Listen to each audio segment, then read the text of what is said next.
Thank you. So, honourable senators, we will resume debate on order number 11. That is the current state of the nation. Now, at the rise of the House yesterday, the dashboard was still full. And the chair then ruled that we are going to start with the honourable senators whose names were reflected on the dashboard when we rose yesterday. And therefore, I will start with that list. Thereafter, we will come back to the names that are now appearing on the dashboard. Now, honourable senators, inasmuch as we agreed that there should be no points of orders called on members who have the floor, that calls upon each one of us while on the microphone to be responsible for the statements they are making. Please be factual. This does not mean that we have suspended our standing orders. Our standing orders are still very much running, and therefore, inasmuch as you are not going to be interrupted by way of points of order, please take responsibility of your statement and try to be as factual as you can. I was watching debate yesterday, and we were abusing that particular window that we had given yesterday. With that having been said, Senator, proceed to read the order. Order number 11, motion, the current state of the nation. Senator Beth Siengo.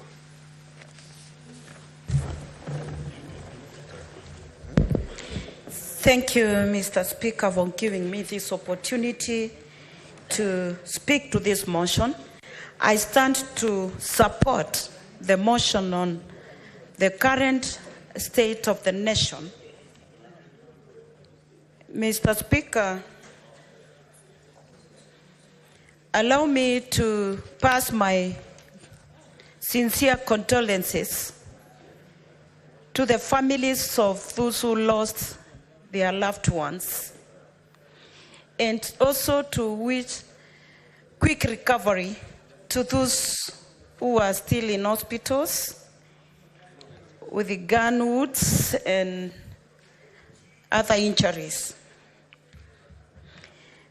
Mr. Speaker, I would also like to thank the leadership of this House, the majority leader, the minority leader, and all the senators who came together and said this is important, that we distinguish ourselves as a House. Mr. Speaker, sir. Honourable members, may the good senator be heard in silence, please. Proceed, Senator Beth. Thank you, sir. I would say that as the Women League president in this country, I'm a mother, and I feel the pain that the mothers in this nation feel. I stand with all the families that were affected. And Mr. Speaker, noting the situation in the country, how life is so difficult, the cost of living is high. It is really unbearable because of the problems, issues bedeviling our country. As the women president, I want to assure all the women who lost their children that we are with you, and we feel your pain. We share the grief, and we are ready to work with you to get solutions to the issues in this country. Mr. Speaker, those who spoke yesterday, my colleagues who spoke yesterday, they alluded to the issues that are affecting our country. Taking department by department, or institution by institution, in education, our children are learned.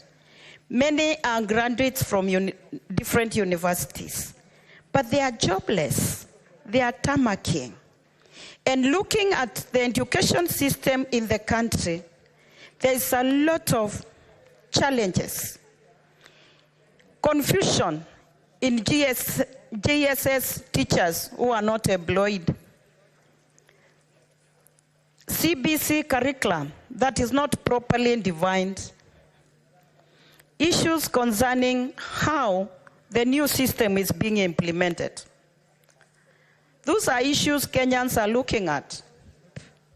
I want to congratulate the Gen Z who took the lead to open eyes of so many and say there are problems in this nation that needs urgent attention. Mr. Speaker, in the health sector, issues of confusion shifting from NHIF to SHIF to whatever, something that Kenyans cannot hold on. They have been promised universal health care. That is not happening. These are problems the Gen Z have also seen, as many of us have been saying. The economy that is suffering. We would wish as Kenyans to see GPD to grow by 2 digits if possible. But where are we? Our economy is affected by corruption and so many other issues. In agriculture, Mr. Speaker, there are a lot of problems. I am a member of Agriculture Committee in this Senate. And as a committee, when the issue of the fake fertilizer came up, as a committee, we went to the ground. We interacted with farmers. We got seeds of the fertilizer, fake fertilizer, where Kenyans were given stones and pieces of donkeys. We called the stakeholders who were concerned. They came in this chamber. We took them through what we had found out. Mr. Speaker, we have tried even to write a report that is yet to be concluded. And we found all indicators were showing the CS for agriculture is culpable. Why is he not sacked up to date? The police brutality. Mr. Speaker, it's so painful. On that fateful Tuesday, we were out when we got out as the Gen Z invaded these premises. I remember I was with my colleague senators here, Senator for Nairobi, Senator Catherine Muma, and we witnessed as the soldiers, the policemen were shooting our innocent, unarmed young men and women. Mr. Speaker, I remember I knelt down before one killer policeman. I confronted him and asked him, why is he killing an armed, innocent young man? Mr. Speaker, it was so hurting as a mother. That policeman looked at me and told me, Senator, get behind me. These are crooks and criminals from Kibra. The student who was being pursued removed his identification card, a student from a university. But the policeman could not hear anything of that. He shot the man dead. It was so painful. Why should we have police who should keep law and order in the country, protect citizens and property, killing our young men and women? Mr. Speaker, it has been said, and it was said yesterday by many of my colleagues, on the wastage in this government. Kenyans who are suffering, they have no jobs, they are tarmacking for over 10 years, they have nothing to put on the table in the evening. They are seeing all this. More than 20, 30 vehicles in a convoy of our leadership, of leaders in this nation. It pains to see how our resources are wasted, yet people are suffering. Unemployment has already been mentioned, and it is making our people suffer more. When those who are in a position to employ, Mr. Speaker, they are practicing nepotism and tribalism. You get to an institution, and somebody who is in a position to employ has brought relatives or people from his community, they are leading. I'm also in this house in the Committee of National Cohesion, Equal Opportunities, and Regional Integration. Mr. Speaker, we have called so many heads of institutions to come before us. And what is the repeated issue? That we find out people employed in those institutions come from at least 2 tribal groups or communities. They take 73%, they take 80%, leaving the rest of the Kenyans to struggle for 15% or maybe 20%. What are we telling our people in Kenya? It is so bad. Impunity. When people refuse to obey court orders, what are we communicating to those young people and all Kenyans looking at us? Corruption. Where, Mr. Speaker, we have new billionaires in town. Since the takeover of the current administration, I hear even in this house we have new billionaires.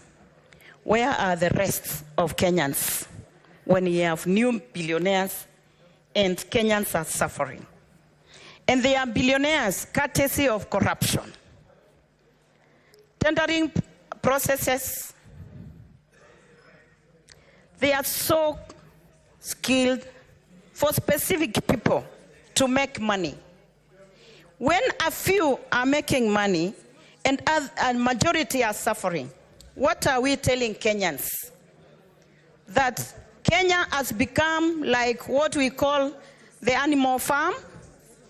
Mr. Speaker, I would request that you intervene again and request the senators to... Order.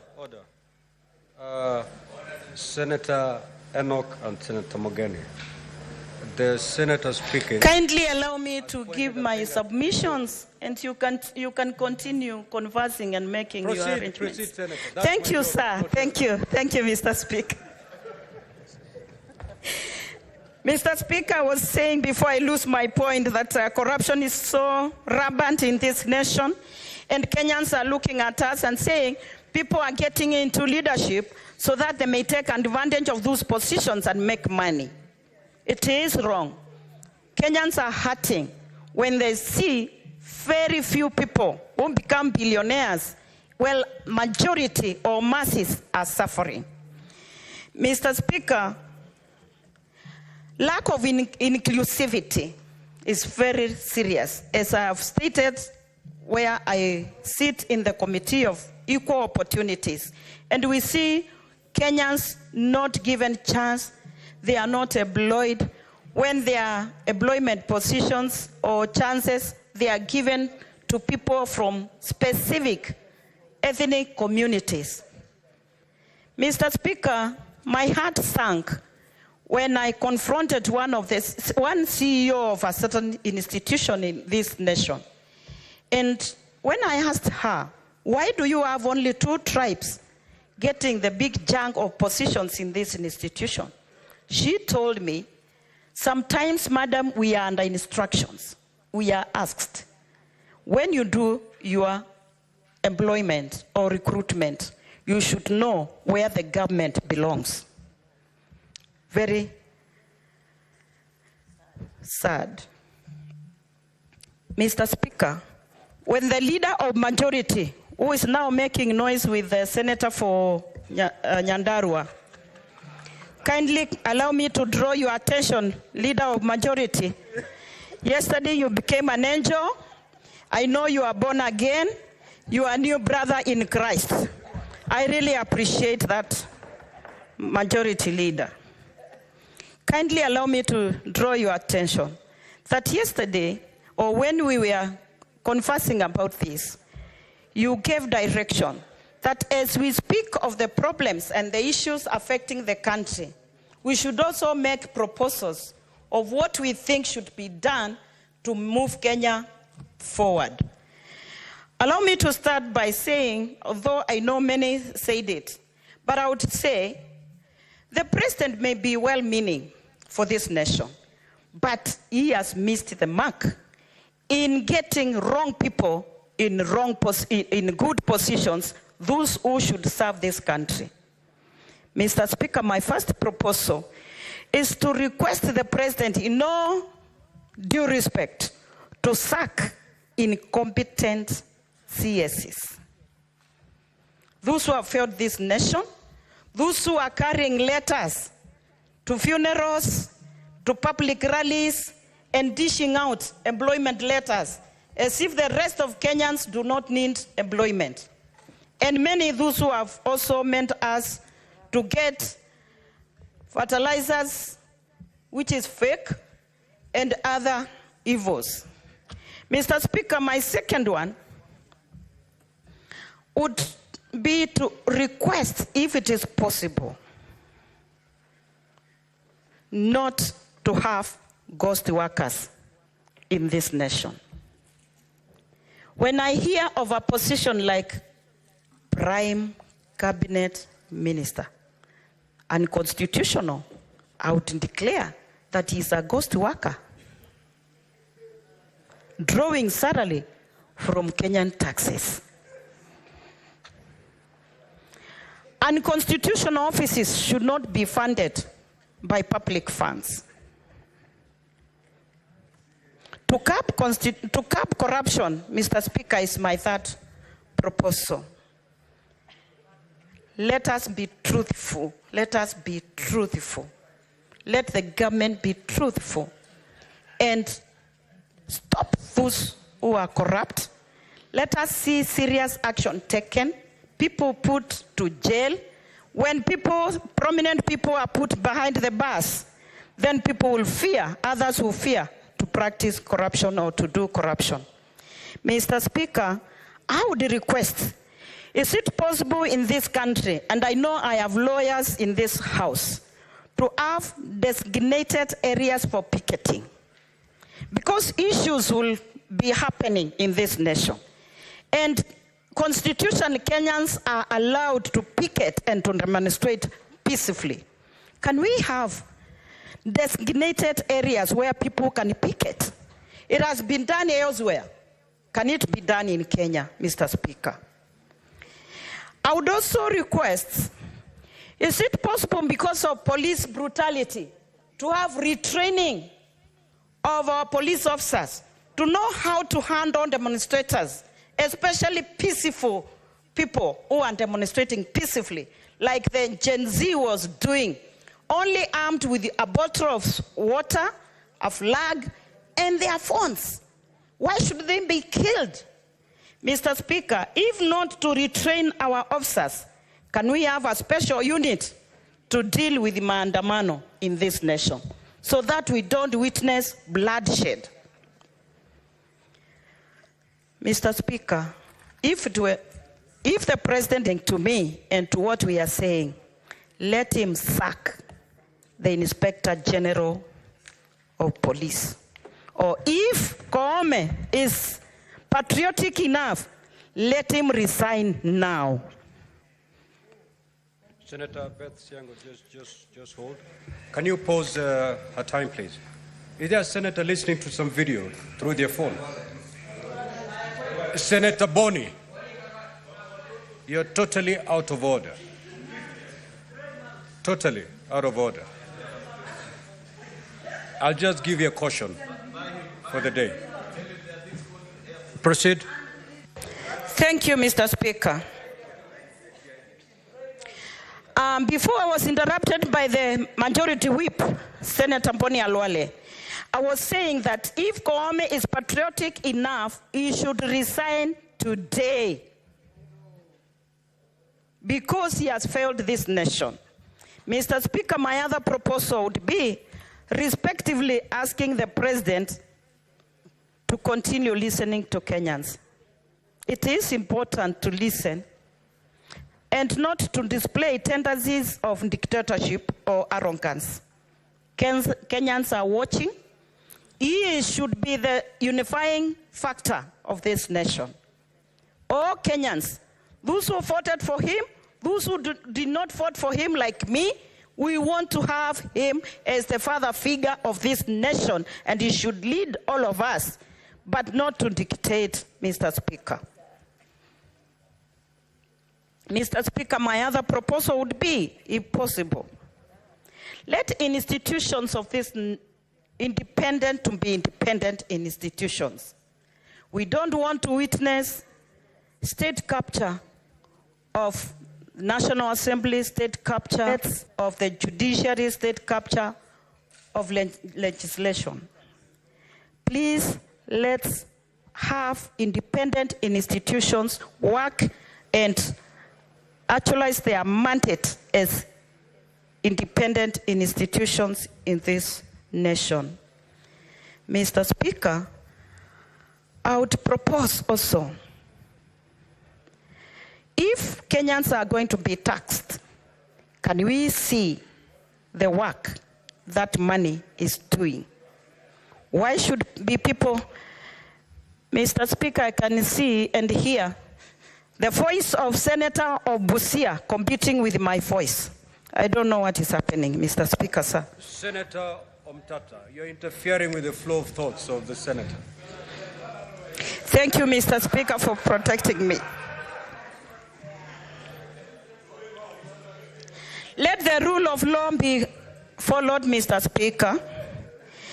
And when we give proposals here and suggestions, Mr. Speaker, I would be one of those who really want to see the outcome of what we are doing. Today is the second day in a row when we are debating on this. And the issues we are raising, the issues Kenyans have raised, and Mr. Speaker, the proposals we are giving, we want to know whether it could be just a PR or something is going to be done to liberate this country and make sure that we have prosperity and peace moving forward. Mr. Speaker, I would say that as Kenyans and as leaders in this country, we must be responsible. Take responsibility of our actions, our ways, our... Senator Siango, just 1 minute to wind up your thoughts. Thank you, Mr. Speaker. I would say that I know the Gen Z had demanded that Ruto must go. I would urge the Gen Z to give dialogue a chance, if it will work. But if the president does not listen, does not change, does not implement what we are proposing here, then he must go. Thank you. Senator Mundigi. Thank you, Bwana Speaker.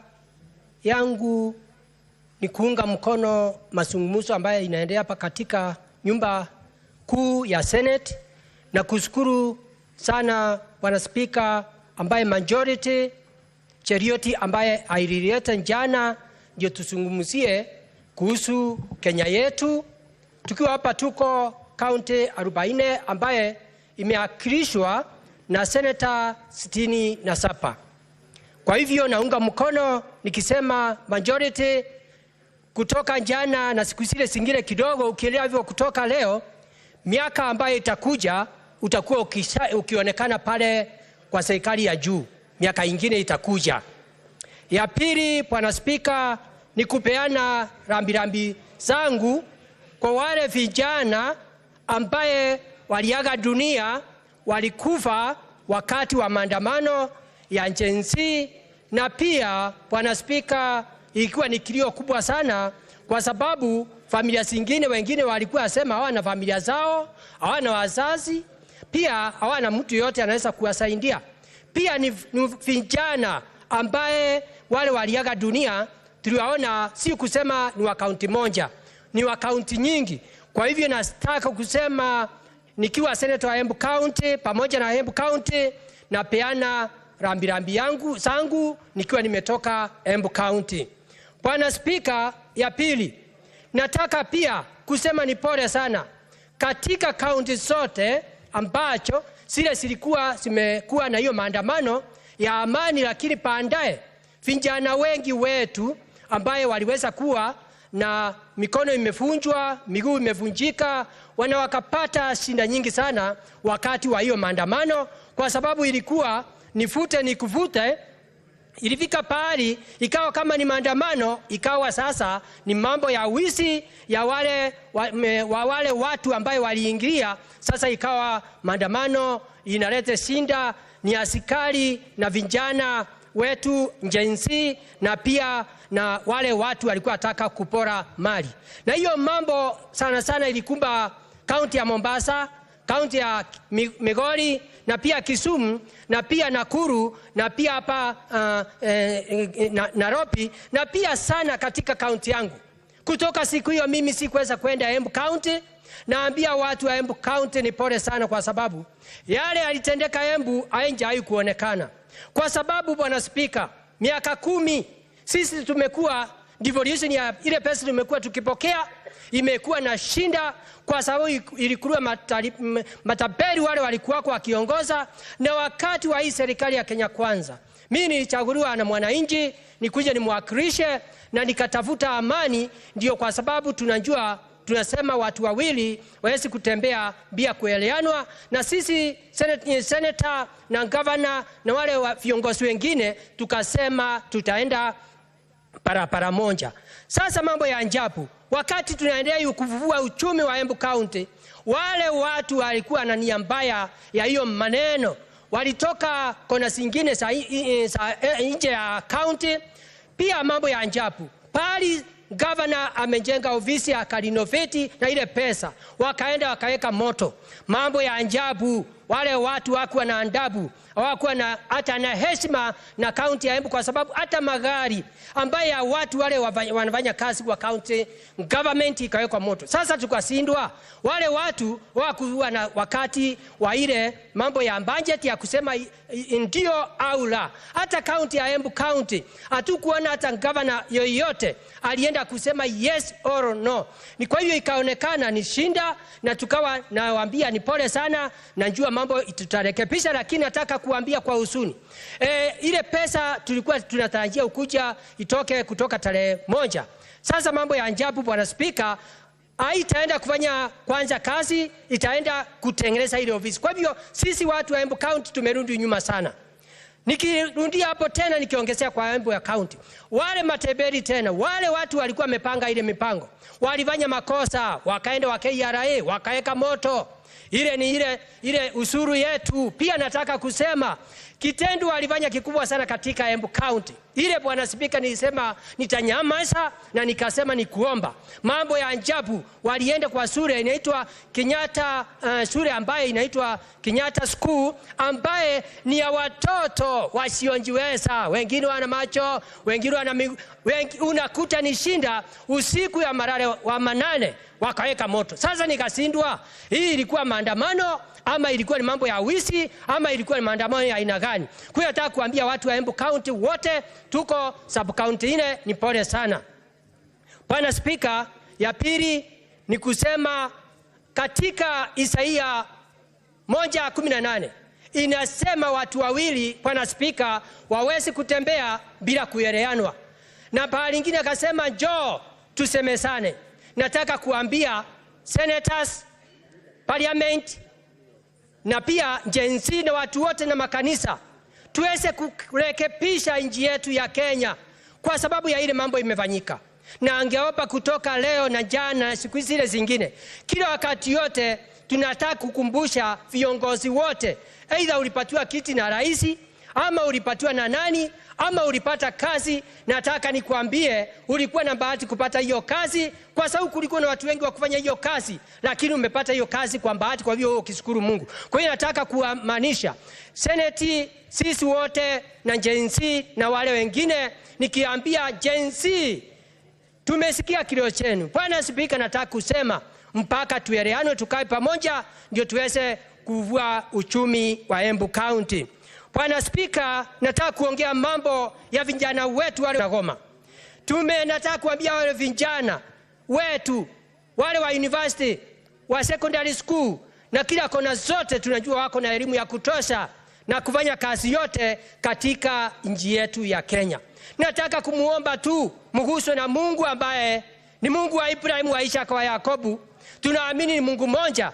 Msikumbali kurudi hapo tena, na serikali president wetu ambaye tumesikia akizungumza, Bwana Spika, akisema anataka kufuata hiyo mambo ya kuzungumza, kwa sababu hiyo mambo ilikuwa zungumzwa mambo ya maneno wakati kulikuwa na mambo ya kule Nyahururu, ati mpaka asikie mambo kama nyuki ikitoka nje inavaa irundi kwa msinga wa papa. Kwa hivyo Bwana Spika, naunga mkono rais wetu wa Kenya ambaye ni William Samuel Ruto, na pia na deputy wake ambaye ni Rigathi Gachagua, wakae chini wasungumuze, na pia waongee na viongozi wote ndio tuweze kuona vile tutasaidia nchi yetu, njia economy katika Kenya. Ya pili, Bwana Spika, mambo mingi tumesema, mambo ya kukaa pamoja, mambo ya kutafuta, na ndio tufike hapo. Nataka niongee mambo ya kazi. Sisi tukua maseneta mpaka tufanye kazi ile nafaa. Saa ingine tuweza kupigana hapa kwa mdomo, lakini siku ya leo nataka kuambia Kenya, tuko maseneta 67 ambaye tunaenda safari moja. Hakuna mambo ya Azimio na hakuna mambo ya Kenya Kwanza, tunasema Mungu mbele. Nataka kusema mambo ingine mpaka tufikirie tukua maseneta. Tunaweza kupigana tukisema sasa nataka niseme agenda ya Gen Z. Agenda ile nilipata kidogo ni mbili, ile kubwa sana. Mambo ya kusema wakiulizwa kwa nini mnafanya hivi, hata nataka nimwambie sisi hatutaki kuoa, hatutaki kuolewa. Kwa nini? Kwa sababu sisi tumetaabika, sisi tumesoma, tuko na digrii 5, tuko na digrii 10, tuko na digrii 1, na tumekaa miaka 5 na mwaka moja na miaka 2. Na mambo ya ajabu hatujawahi kupata kazi, kwa hivyo hatutaweza kufanya hiyo kazi. Nataka niambie watu wa Kenya, mahali tumefika. Unakumbuka nikisema wale watu wamekufa wengi sana ni vijana wetu. Mambo ya kuhuzunisha, Bwana Spika. Ukikumbuka wakati watoto wa Israeli wa Misri walikuwa toka Misri, kitu ya kwanza ni vijana wote walienda wale walikuwa wamezaliwa kwanza waliuawa. Nataka niambie maseneta na wale wengine, Bwana Spika, ati mambo hiyo imefanyika ni kitu ambaye iko na masosi, kwa sababu nikitema, Bwana Spika, vijana wetu wakikufa, wasichana wetu wataolewa na nani?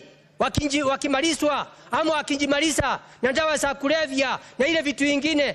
Pia hata kukitokea mambo ya nchi ya Kenya na nchi zile zingine, itakuanji Kenya tutashindwa kwa vita. Kwa hivyo nataka niseme, jameni, tunataka maombi na tunataka tuende pamoja juu ya kutafuta mambo ya kuelewanwa na mambo ya dialogue, hata kama namna gani. Kila mtu yote, hakuna Mungu anjui Mungu.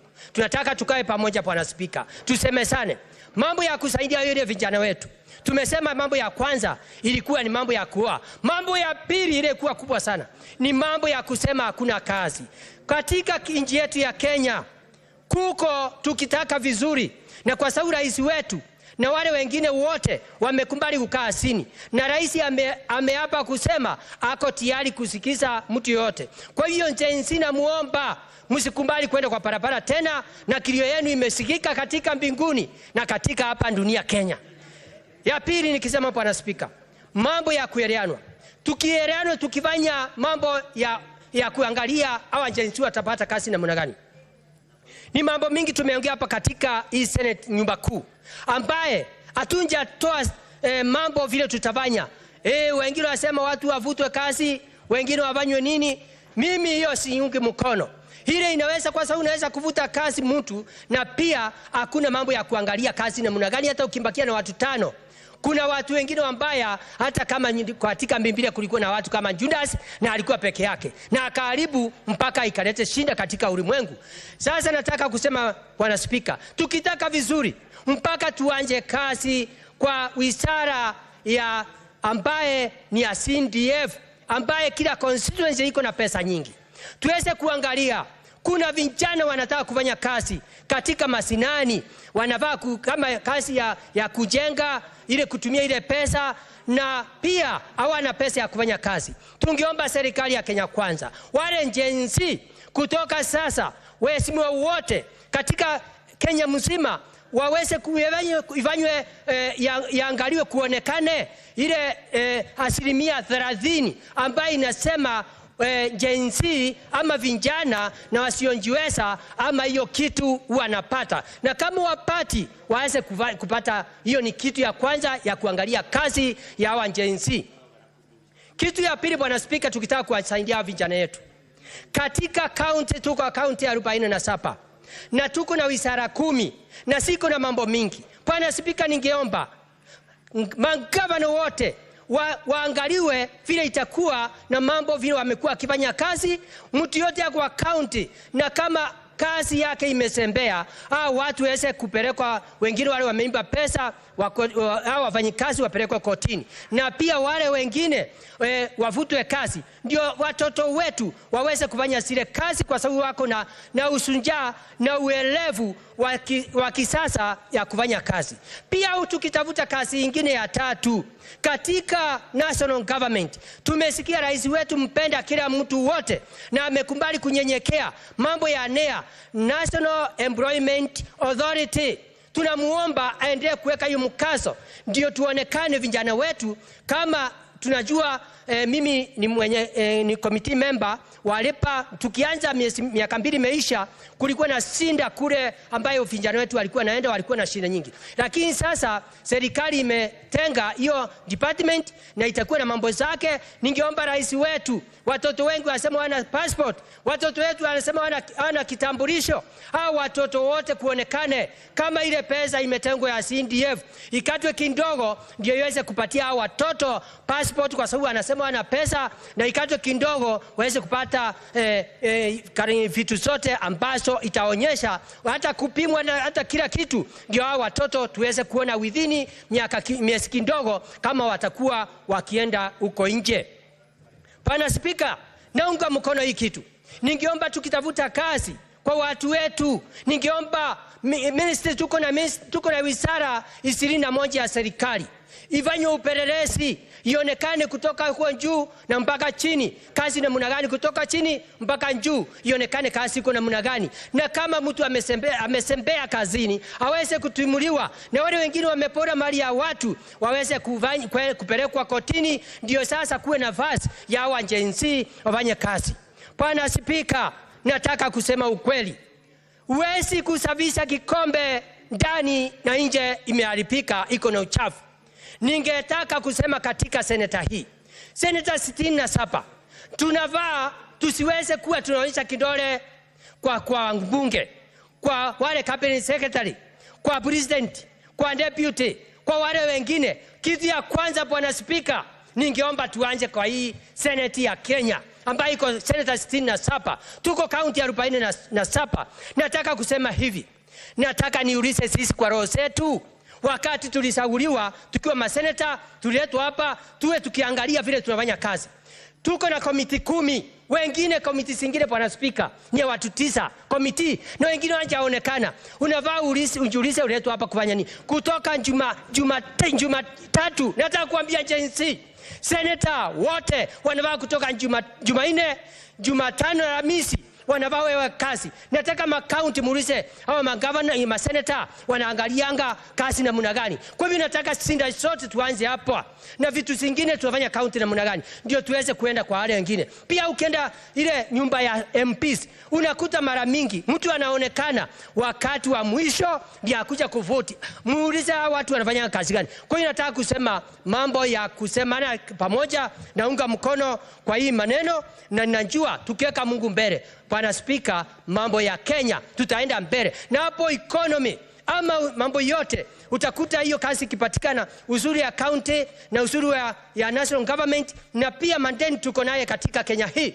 tutamaliza na serikali ya Kenya kwanza, ama serikali ya Kenya itakaa vizuri kwa hii kipindi. Kwa hivyo sisi tuungane pamoja, tusiwe watu wa kuonyeshana kidole, ni wewe, ni huyu, mpaka tusemesane. Na nikimalizia, Bwana Spika, nataka nikumbushe serikali ya Kenya kwanza na wale wengine wote na Kenya mzima na department zile zingine kutimulia watu ama cabinet secretary MPS haitasaidia. Ile kitu ya kwanza ni kuangalia ule mtu afanye kazi aweze kutimulia. Unaweza kuacha watu wawili na kama kazi haiangaliwe hakuna kitu watafanya. Kwa hiyo Bwana Spika, ningeomba nikimaliza, ambaye kusemesana, nataka nikimaliza, nataka nikumbushe tena watu wa Kenya mambo ya kusema Isaia, watoto wa Misri, wa Israeli, wakati watoka Misri, walifika pahali wakaanza kupigana, kuletania sinda, ni wewe, mpaka wakati kafika, na ndio Isaia akasema, njooni nyote tusemesane. Sasa ni wakati wa Kenya, makanisa, seneti na ngurubu zote na jensi, tuungane pamoja kama watu wa Kenya, tuweze kusaidia Mkenya, kwa sababu nataka kuambia jensi, Kenya ni ya mtu mzee, ni ya mdogo, ni ya kila kitu. Na ninataka kuhakikishia jensi, hii Kenya ni yenyu. Ukiangalia sisi miaka ile iko, sisi tunaondoka. Kwa hiyo nataka mtushikilie na nyinyi mfanye kazi vizuri, ndio muweze kulete matunda na na kutengeneza economy ya counties na pia economy ya Kenya mzima. Pia hata mambo ya agriculture, kule kuna agriculture, kuna agriculture, kuna trendi, kuna cooperative. Pia hizo department, hiyo cabinet secretary wafanye pamoja. Ndio pia county government ipatiane every county power ya manji, ndio wapate ile kazi ikipeano kule, kusimekane watu wakubwa wase wasiende kwa ile na kutafuta masamba. Kila njensi wale wako na mavikira ya kulima, na pia waweze kulima, ndio hiyo masao yao iweze cooperative iwapatie pesa walime, na pia trendi itapute soko huko inji ya ngambo. Kwa hiyo Bwana Spika, mimi naunga mkono. Nikimalizia nataka kuhakikishia njensi, kilio yenu Mungu ameisikia, na serikali na Kenya na Kenya hiyo kilio imesikika. Nikimalizia Bwana Spika, hiyo kitu yote ikifanyika, utakuta economy ya kaunti zetu 47 hatutapigana, na economy ya Kenya itaendelea vizuri na Kenya itasimama. Kwa hivyo Bwana Spika, nikiwa senator wa Embu County, naunga hiyo mazungumzo, tuweze kutembea pamoja. Ni mimi senator wa Embu County ambaye ni Daktari Alexander Munyi Mundigi, ambaye ni deputy party leader wa Democratic in Kenya kwanza. Asante Bwana Spika, naunga mkono. Asante. Professor.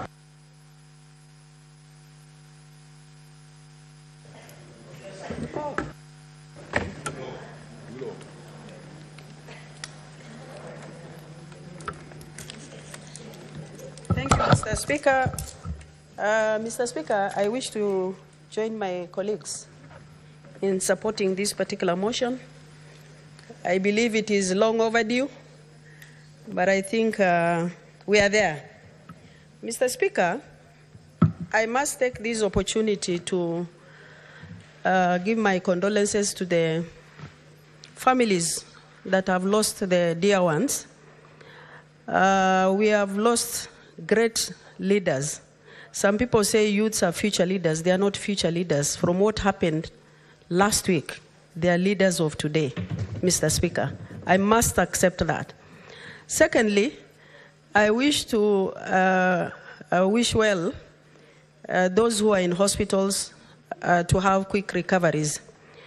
Mr. Speaker, I remember yesterday when we had a brief meeting, I asked the meeting, what is the end result of this particular debate? And I remember having been around for a while, wamewapokonya vijana zaidi ya 30 silaha walizodai kutumia ili kulinda eneo moja la burudani. Vijana hao walikuwa wamejihami kwa rungu na panga baada ya polisi kususia wito wao.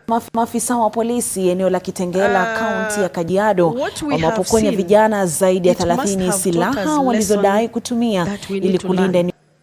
From the happenings in this country, both national and the county level. Mr. Speaker, I wish to congratulate the young boys and girls who have actually volunteered, who have sacrificed their lives, their time to put things right. They are actually great leaders, Mr. Speaker, according to me.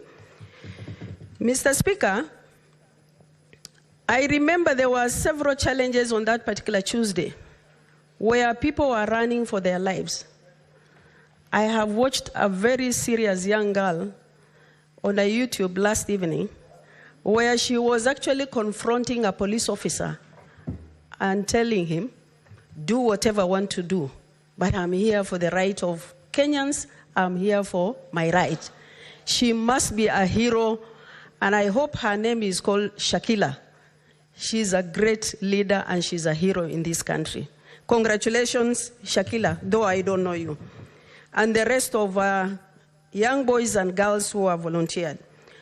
Secondly, Mr. Speaker, I must congratulate the President of this country for having listened to these young boys and girls.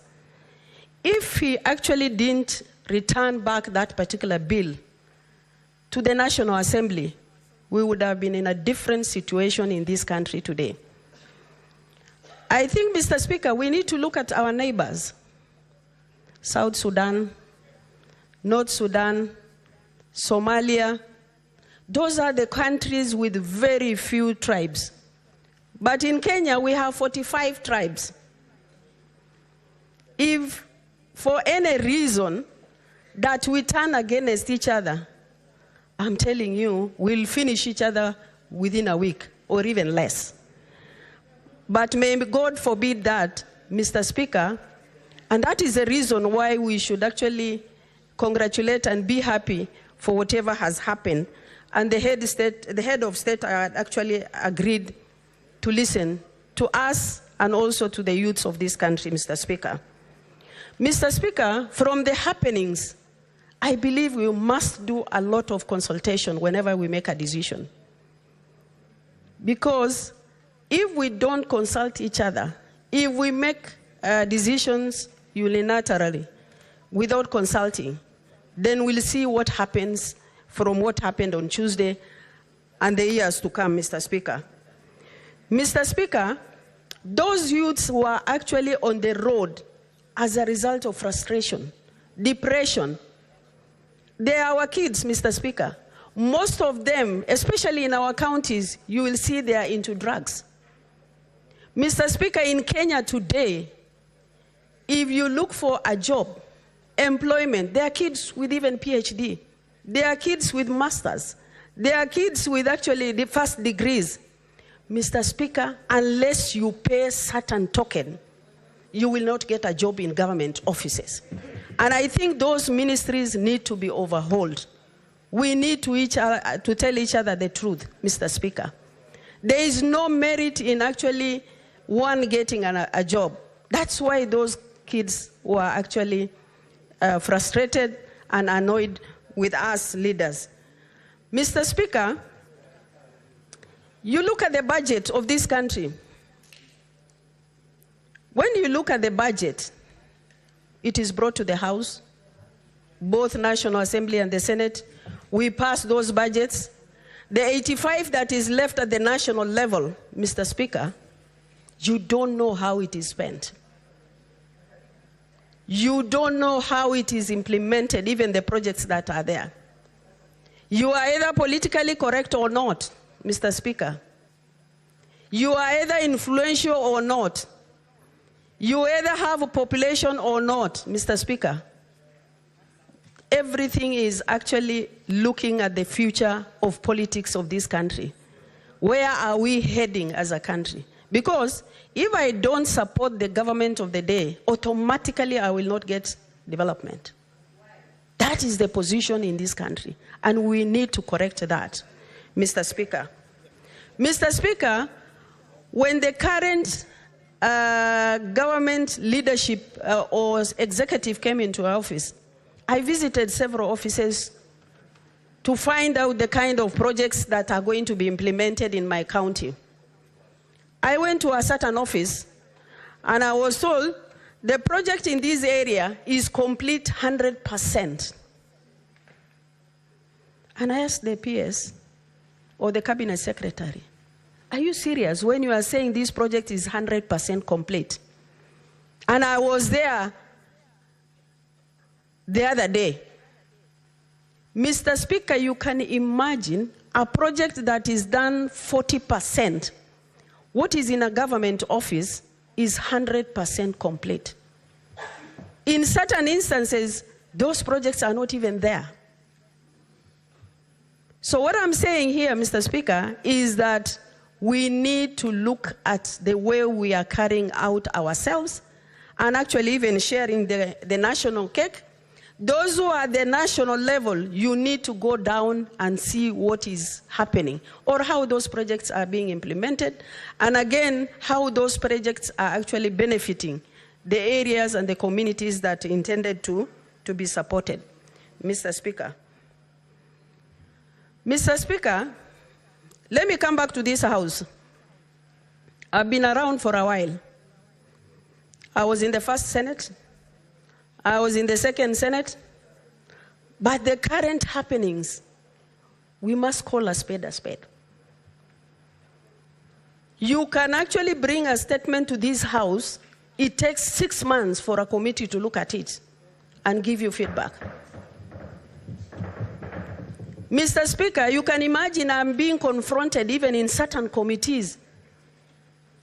Is it really relevant for you to bring this statement to this committee? When the Speaker on the floor of the House has referred a statement to a committee, I'm being challenged in the committee. A member of committee or secretariat calls my county and tells the governor, what is wrong with your senator? She's always bringing statement to our committee.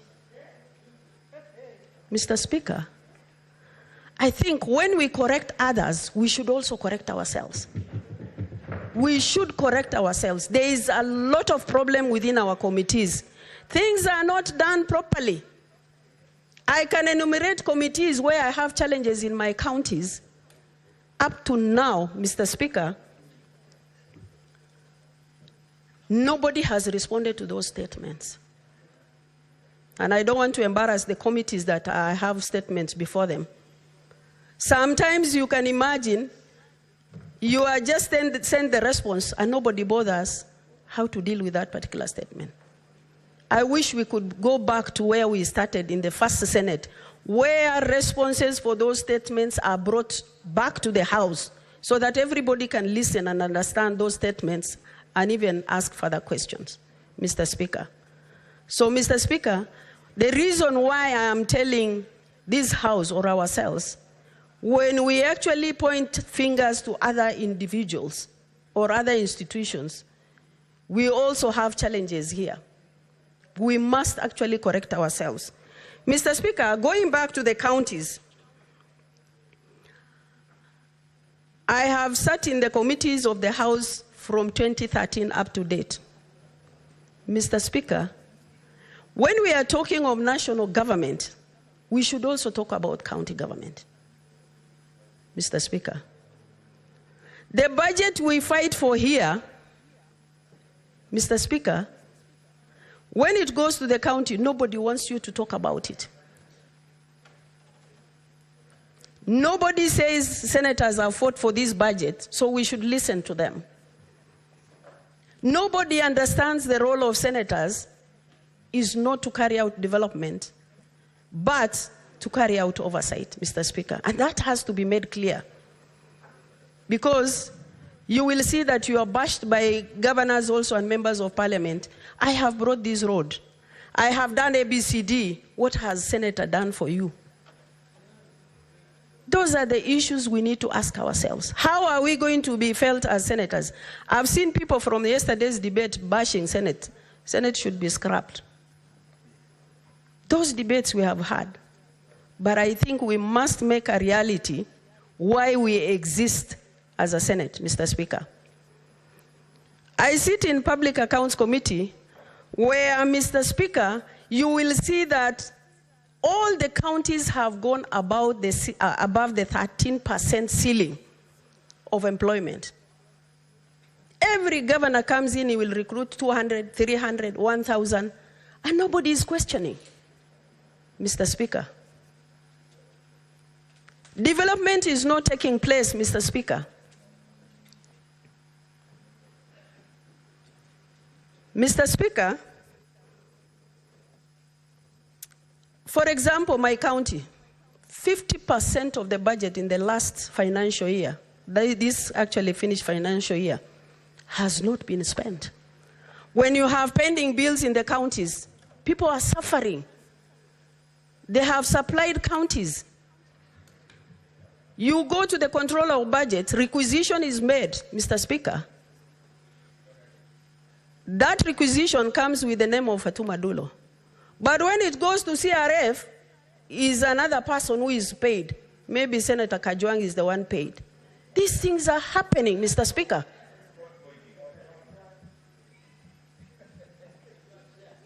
Do you want to challenge me? Proceed, Senator. Don't be Mr. Speaker, it's happening in the eyes of COB, it is happening in the eyes of Treasury. Nobody is bothering. Those who have supplied, Mr. Speaker, are suffering. Those who are owed pending bills, they are not paid. I remember 2019, there was a decision made by this House to stop actually budget going to the counties until they clear pending bills. And they all rushed, Mr. Speaker, to clear those pending bills. And I think that decision has to be made also, maybe next financial year, so that Kenyans can get their money and also service is delivered to Kenyans. Mr. Speaker,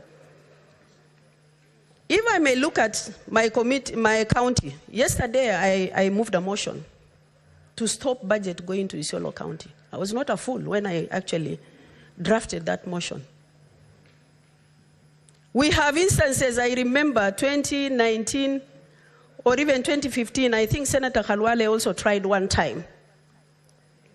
When the governors refused to appear before Public Accounts Committee. Majority Leader, you may consult, but keep it on the down low. Proceed, Senator. Mr. Speaker, we push governments to allocate budget to counties. And when you summon a governor to the committee of the Senate, he will tell you, I am not answerable to anybody. I am not actually obligated to respond to anybody. It's in public domain. We went as a Senate committee to Isiolo. The end result is we all were abused in public. All of us. And actually some of the senators who came there, why can't you oversight Homa Bay? I remember Senator Kajwang being told, instead of coming to Isiolo. We have a right as senators to go to any county.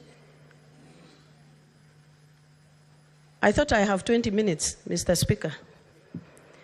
Mr. Speaker, I brought a statement on the floor of the House regarding a morgue.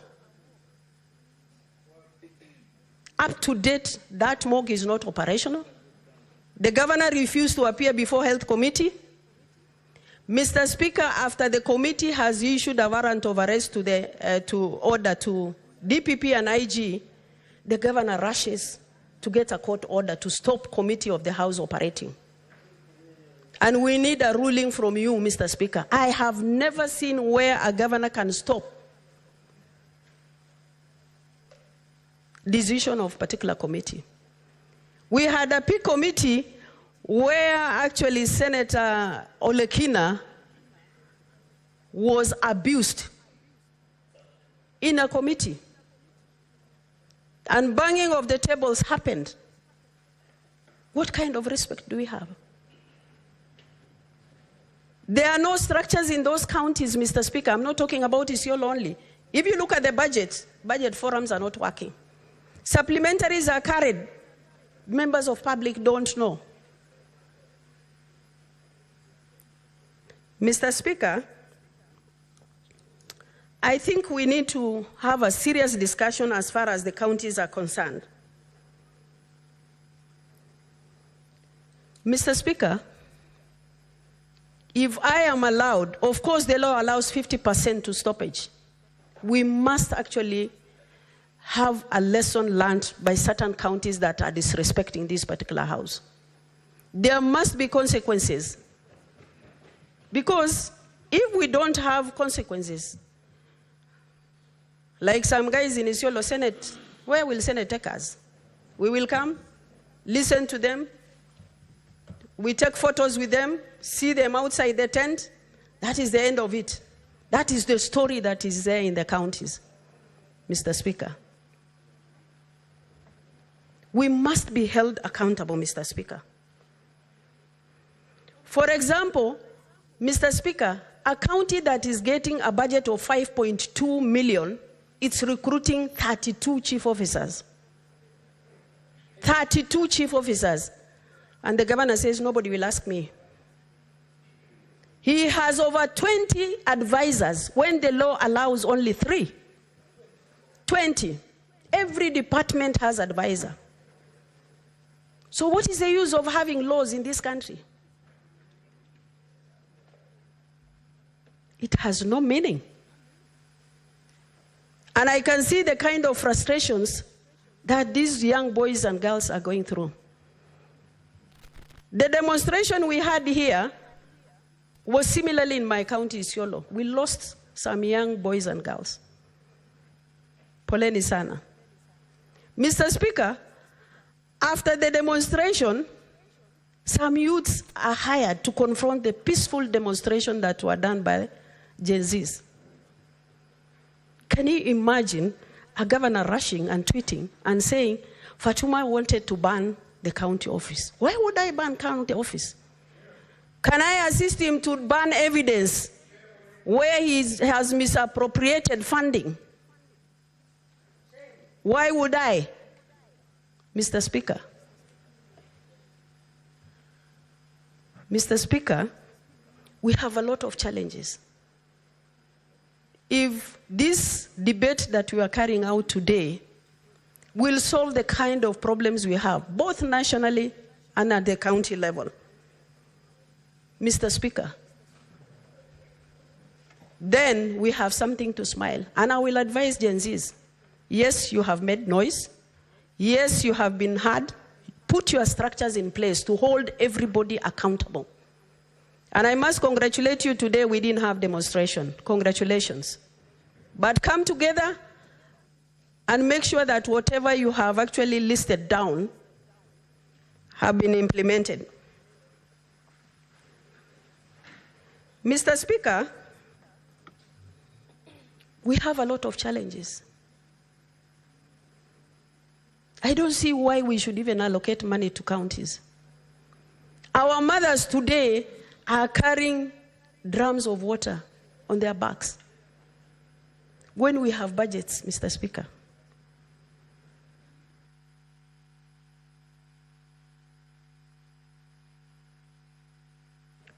Senator Dulo, 2 minutes to wind up your thoughts.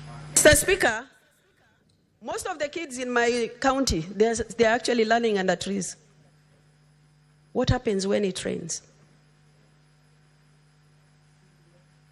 They don't go to school.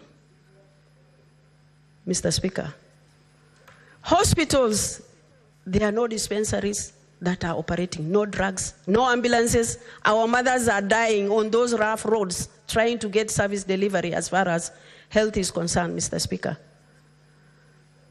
So let me urge this House, whatever discussions we're having here, we must have a solution to it. And as far as actually sending the budget to Isiolo County, until the governor of Isiolo accepts and respects the role of the Senate, and I think any other county, we should actually not release more than 50% of the budget for the benefit of staff going to those counties, because we deserve that respect as a Senate, and also hold those governors accountable, because what we are sending them is not actually realized. Imagine, Governor, Treasury of Isiolo is operated in Nairobi. Procurement is operated in Nairobi. And nobody is bothered. And people here in this house, they are saying, why is Senator Dulo so annoyed with Isiolo County? I have a reason. I feel the pain of my people. That's why they have elected me to this house. Mr. Speaker, Let's put our acts together. This country we all belong to. There are so many people who are yearning to come and settle in Kenya. We don't have another country. Can we sit down, do proper consultation, and ensure that our country has moved forward? I thank you. Senator Mofire.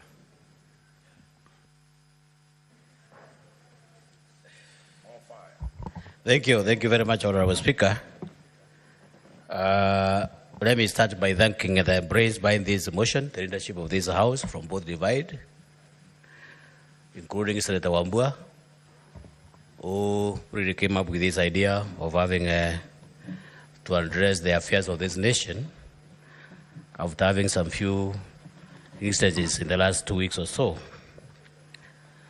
Honorable Speaker, before I give my speech, I would want to dedicate my soul and spirit to the young ones who lost their lives, to the parents, to the relatives, and the entire family, because it is the record that this country lost lives in the last few years, in a few days, out of the protests that were brought by our sons and daughters.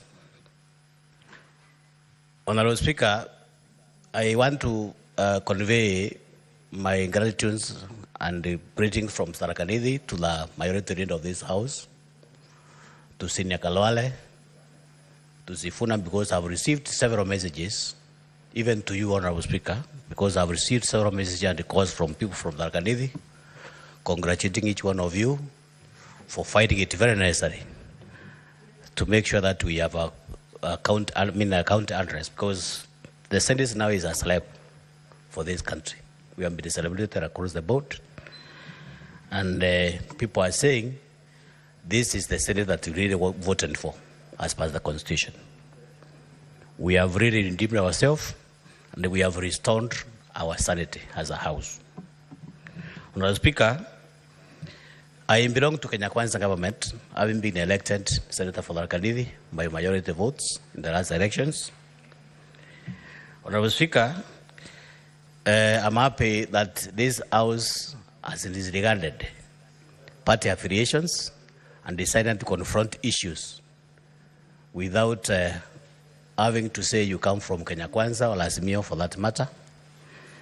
And that is patriotism, Honorable Speaker. That is being patriotic, because as quite a number of speakers have just said, we do not have any other country other than Kenya. Honorable Speaker, do you protect me from the leadership? I can see Medhu is making a lot of noise, maybe from some quarters, Honorable Speaker. Order, Senator for Laikipia. Resume your seat. Proceed, Senator Mofire. Thank you very much, Honorable Speaker, for that. You know, Honorable Speaker, this government came into being through some very common phrases. I remember we went around the country, and our common phrase was bottom up, the hustlers. That's captioned the likes of Mama Mbogas, the border borders, the Mokokoteni, the wheelbarrow pushers, and any other common person for that matter. And we rode on that spirit, and we were voted enormously for those phrases. Honorable Speaker, I remember the vows and the promises that we made. Within 100 days, we shall have done this and that. Within 3 months, we shall have done this and that. But I'm very sure somebody who is watching me from Tharaka-Nithi, from Ramu, from any part of this country, would want to agree with me. We have not been very faithful to those vows and promises. We might have been distracted maybe by some economic issues or policies, but that is not and will not be the expectations of the nation. It could be too early, but of course the promises were in the next 100 days, in the next 3 months, we shall have this and that and that. Honorable Speaker, we made some confessions. We made some promises that this government will be comprised of mamambogas, the young people, border. And it was a common phrase, not exactly for the president, for anybody. That was the talk of Kenya Kwanza. Honorable Speaker, what we have seen in return is total contrast to what the promises were. The boys that are routing today in the streets, in the campaigns, we expect them to be in positions. But in return, Honorable Speaker, we have witnessed and we have seen some recycled corrupt faces in this government. Those people with indented history of corruption, some serious moral practices here and there, those are the people who are running the government. We have seen people carrying sacks of money in functions in Harambes, out of cronyism, out of tribalism. And it's time, Honorable Speaker, I happen to serve in the Committee of National Cohesion and Equal Opportunities, where my senior Senator Chuta chairs. It is very saddening, Honorable Speaker, to find that in this country, 2 tribes carry 3/4 of the entire public service or the workforce at the expense of other tribes. So one would want to ask, why are other Kenyans taking their kids to school? So those are some of the lamentations, Honorable Speaker, that we are seeing in the streets. And I'm happy that the President was able to listen to some of those grievances. And it is important also, Honorable Speaker, to note that even the budget is skewed to favor some cronies, some royalists. You find some members of parliament allocating them some billions of money in their constituencies for development. This one, Honorable Speaker, has segregated, has made some parts of this country look like they are not in this country. I come from Tharaka County, Honorable Speaker, and there are constituencies for that matter. And I know exactly what I'm saying. So, Honorable Speaker,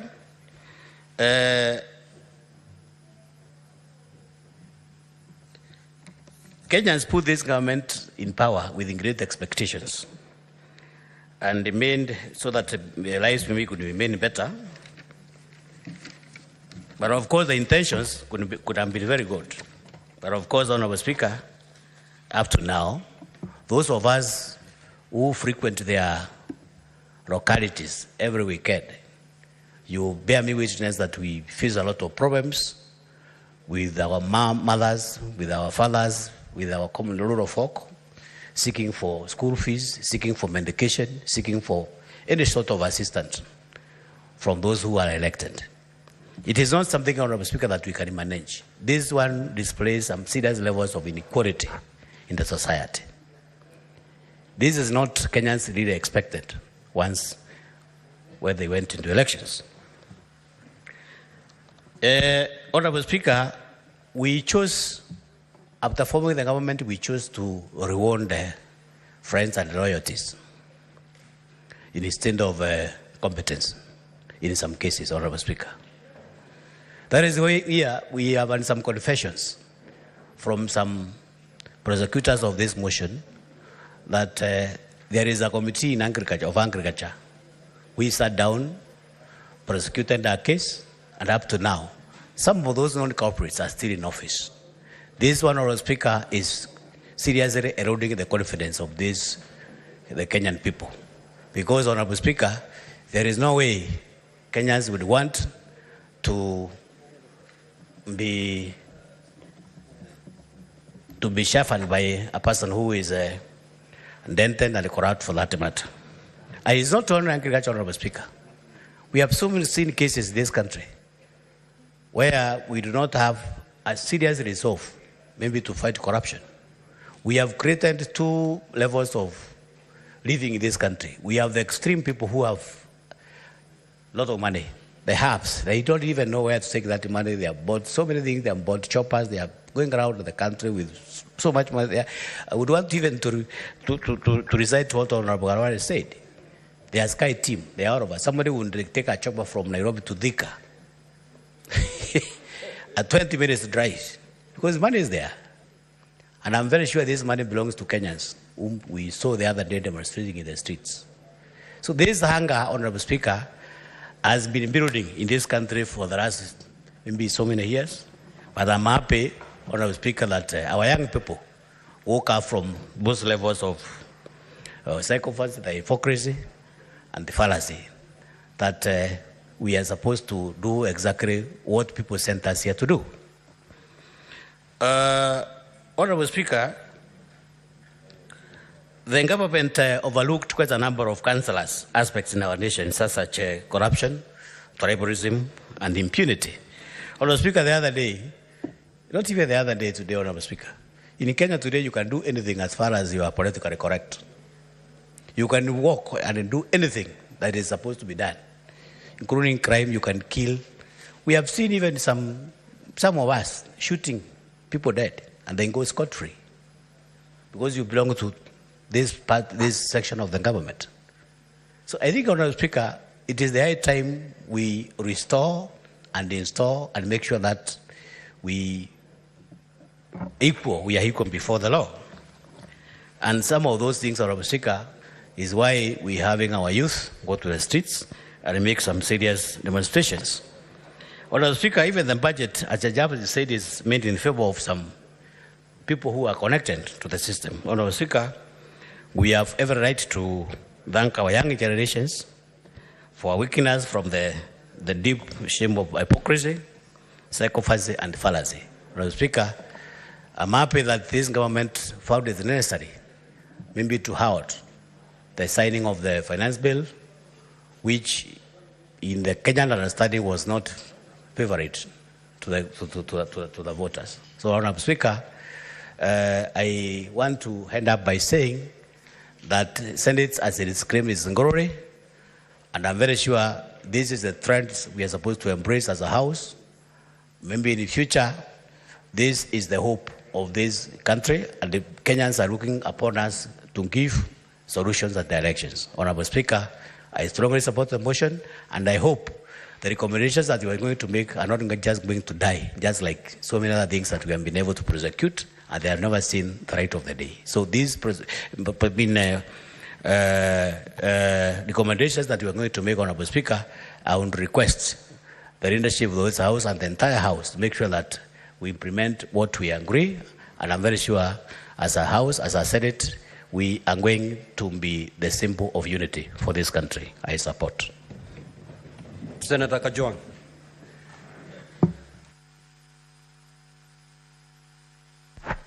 Mr. Speaker, I rise to support this motion and to congratulate the Leader of Majority and Leader of Minority for bringing a bipartisan motion of this nature. Indeed, this is the right time to discuss the state of the nation.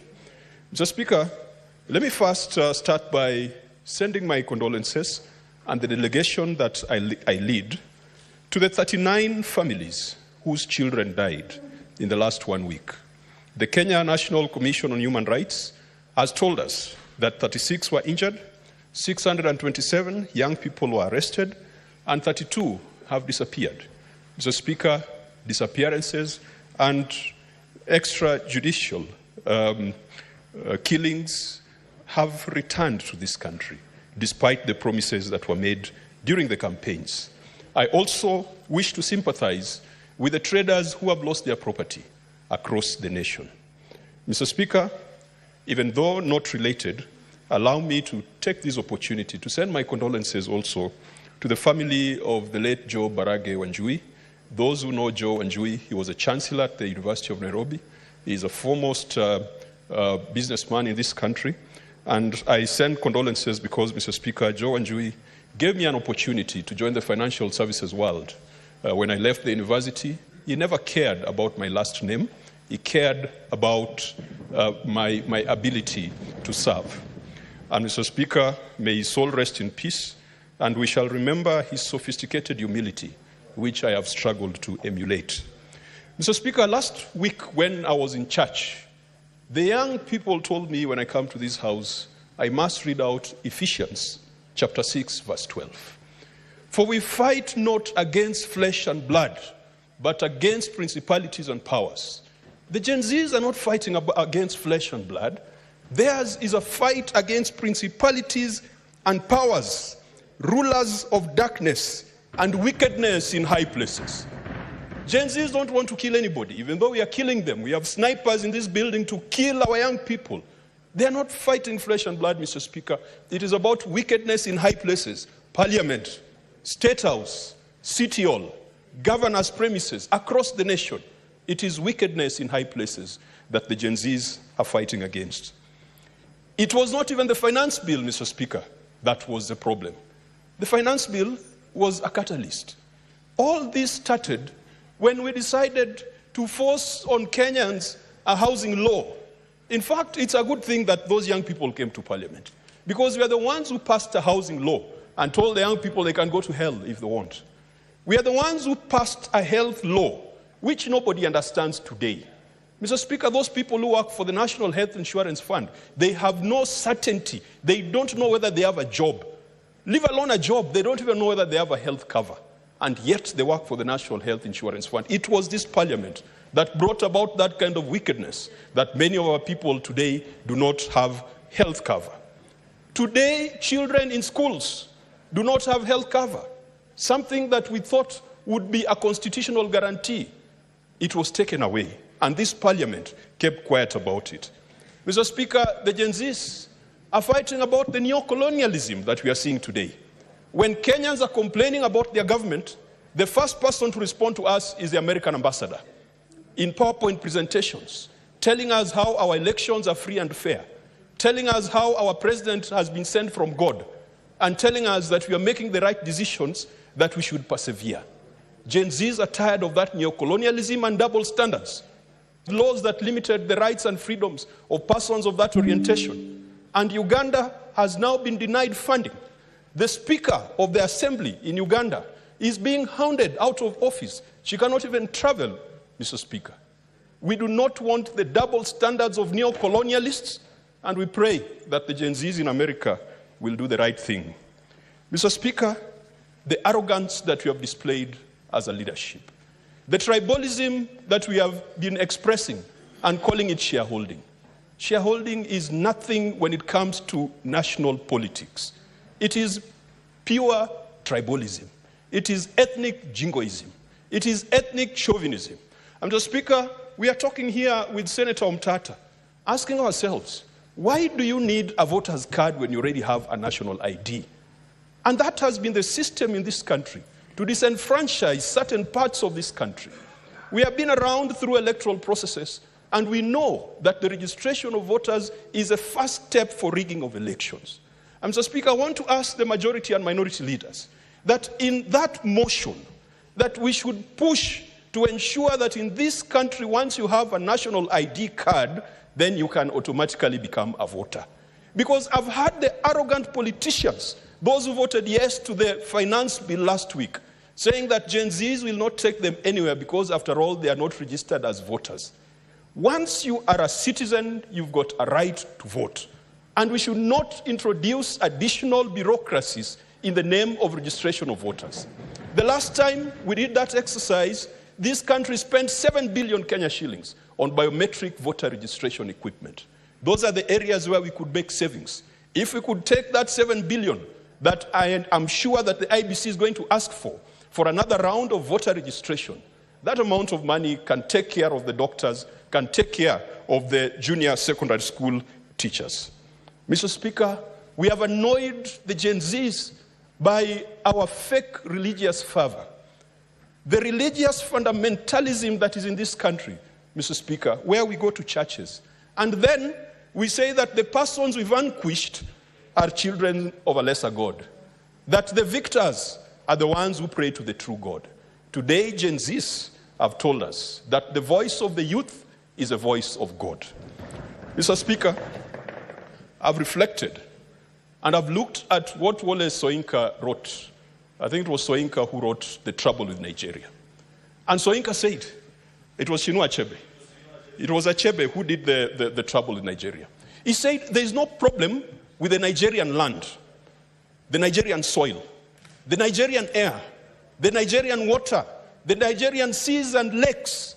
The trouble with Nigeria, as is the trouble with Kenya, is the failure of leadership.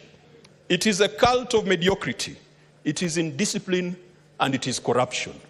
Mr. Speaker, ever since Achebe made those very, very interesting remarks more than 20, 30 years ago, Kenya has not learned a lesson.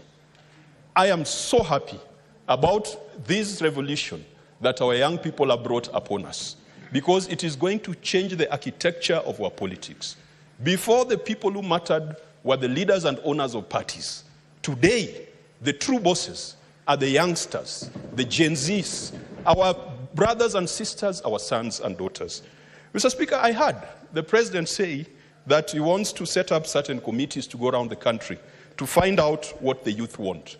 But why do you ask for a job when you don't know what the people who elected you want, Mr. Speaker? And sometimes we can propose a lot of things, and yet the solutions lie here in this Constitution. We have a chapter or an article, Article 55 of the Constitution, which talks about specific application of rights with respect to youth. And so instead of the president wasting taxpayers' money with another BBI like circus, I invite the president to read Article 55. That says the state shall take measures, including affirmative action programs, to ensure that the youth access relevant education and training, have opportunities to associate, be represented, and to participate in political, social, economic, and other spheres of life, that the youth can access employment, and that they are protected from harmful cultural practices and exploitation. You don't need a committee to go around the country to come and tell you that, because the framers of our Constitution already put it there. What do the Gen Z want, Mr. Speaker? The Gen Z wants us to be faithful to this Constitution, especially the Bill of Rights, the rights and fundamental freedoms in this Constitution, which belong to each individual and are not granted by the state. And the responsibility of the state, as far as the rights are concerned, is to observe, to respect, protect, promote, and to fulfill the realization of those rights. Why do you have to set up committees and dialogue teams? And yet, in the Constitution, it says every Kenyan has got a right to life. That right to life is not abortion. Those boys who are felled by snipers outside this parliament, we have violated their right to life. The young people want equality and freedom from discrimination. That is an obligation of the state in this Constitution. It should not matter whether you are chariot, whether you are karaoke, for you to access jobs.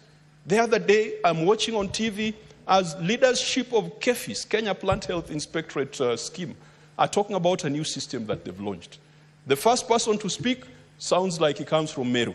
The second person to speak sounds like he comes from Meru. The third one to speak sounds like he comes from Meru. The Minister for Agriculture is a former senator for Meru. It should not matter where you come from, because I don't think that Plant Health Inspectorate Services, the expertise only resides in a certain part of the country. But that has been duplicated in each and every ministry. You go to the ICT ministry, everyone perhaps is Otieno, Onyango, Odongo. You go to another ministry of roads, everyone is Senator Cheriot. Fomeru, Senator Kajwang just yield. Senator Fomeru, we agreed before, just take a seat, just take a seat. We agreed before, I'm talking Senator Kathuri. We agreed as a ground rule that there shall be no points of order. Now, there's a reason for that. There's a reason for that. And honorable senators, to get a boil to heal, you don't caress it.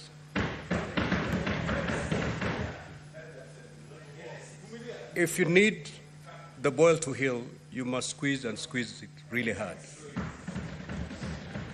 Now, that process of squeezing is pretty painful.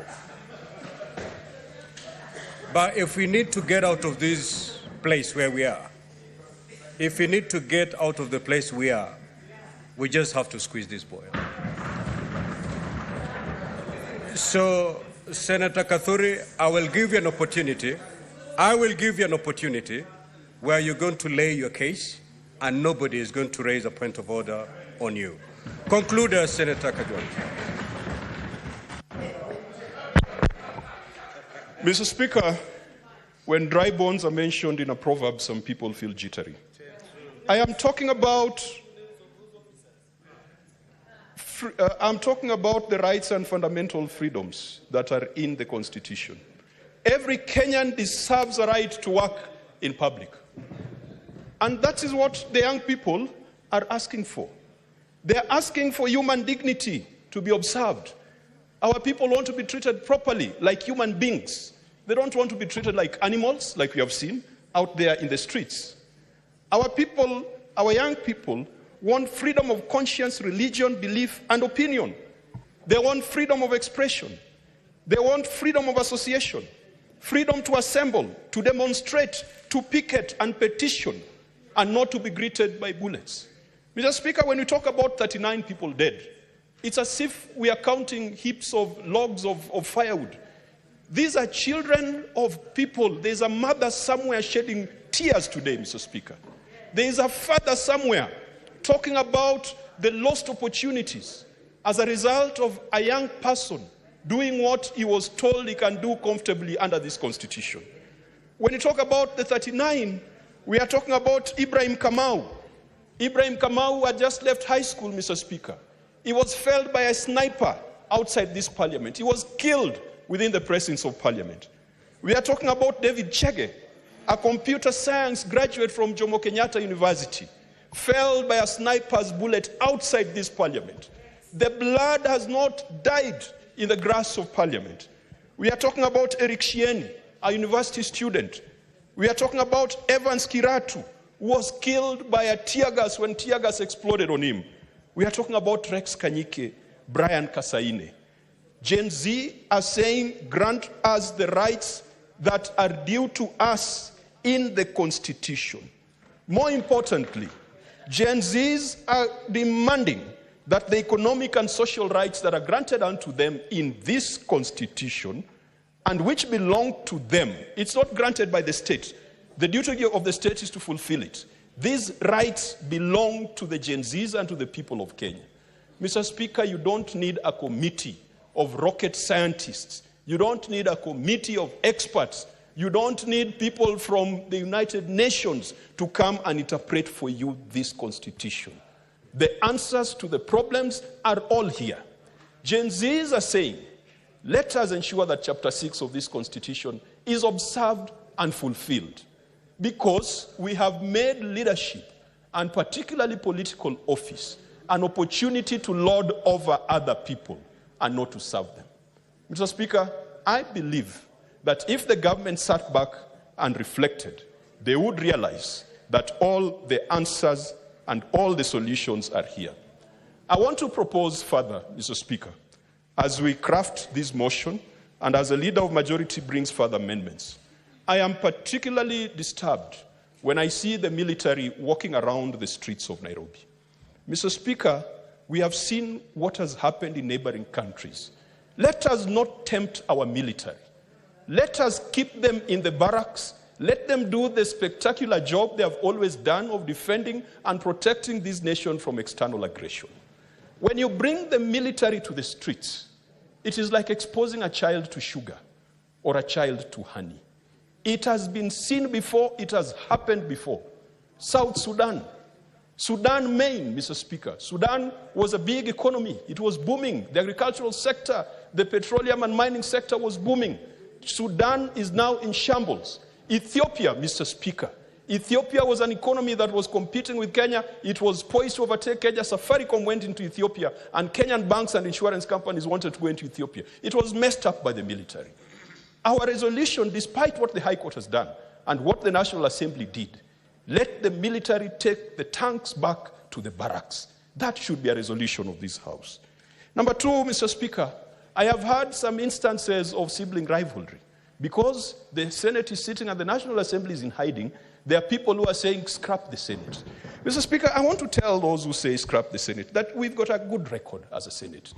We have referred 146 cases to the Ethics and Anti-Corruption Commission. And Mr. Speaker, out of the 146 cases, very few of them have been investigated or prosecuted to the final conclusion. And we have told EACC we are going to bring them here before the committee of the whole. And Mr. Speaker, I want to tell Gen Z, please pay EACC a visit. There is a problem there. You guys need to go and visit and say hello to the EACC because we have a problem. Mr. Speaker, this House, in terms of accountability, has impeached at least 5 governors. That is 10% of the counties. Can our brothers tell us how many ministers they have impeached? This House has gone to the Supreme Court to seek opinions that has developed jurisprudence in this nation. This House in unison marched to Milimani. And Mr. Speaker, in our march to Milimani, the late Senator Haji, the Senator Gideon Moi, the senators that you could not imagine were the ones who were leading our march to Milimani on the concurrence matter.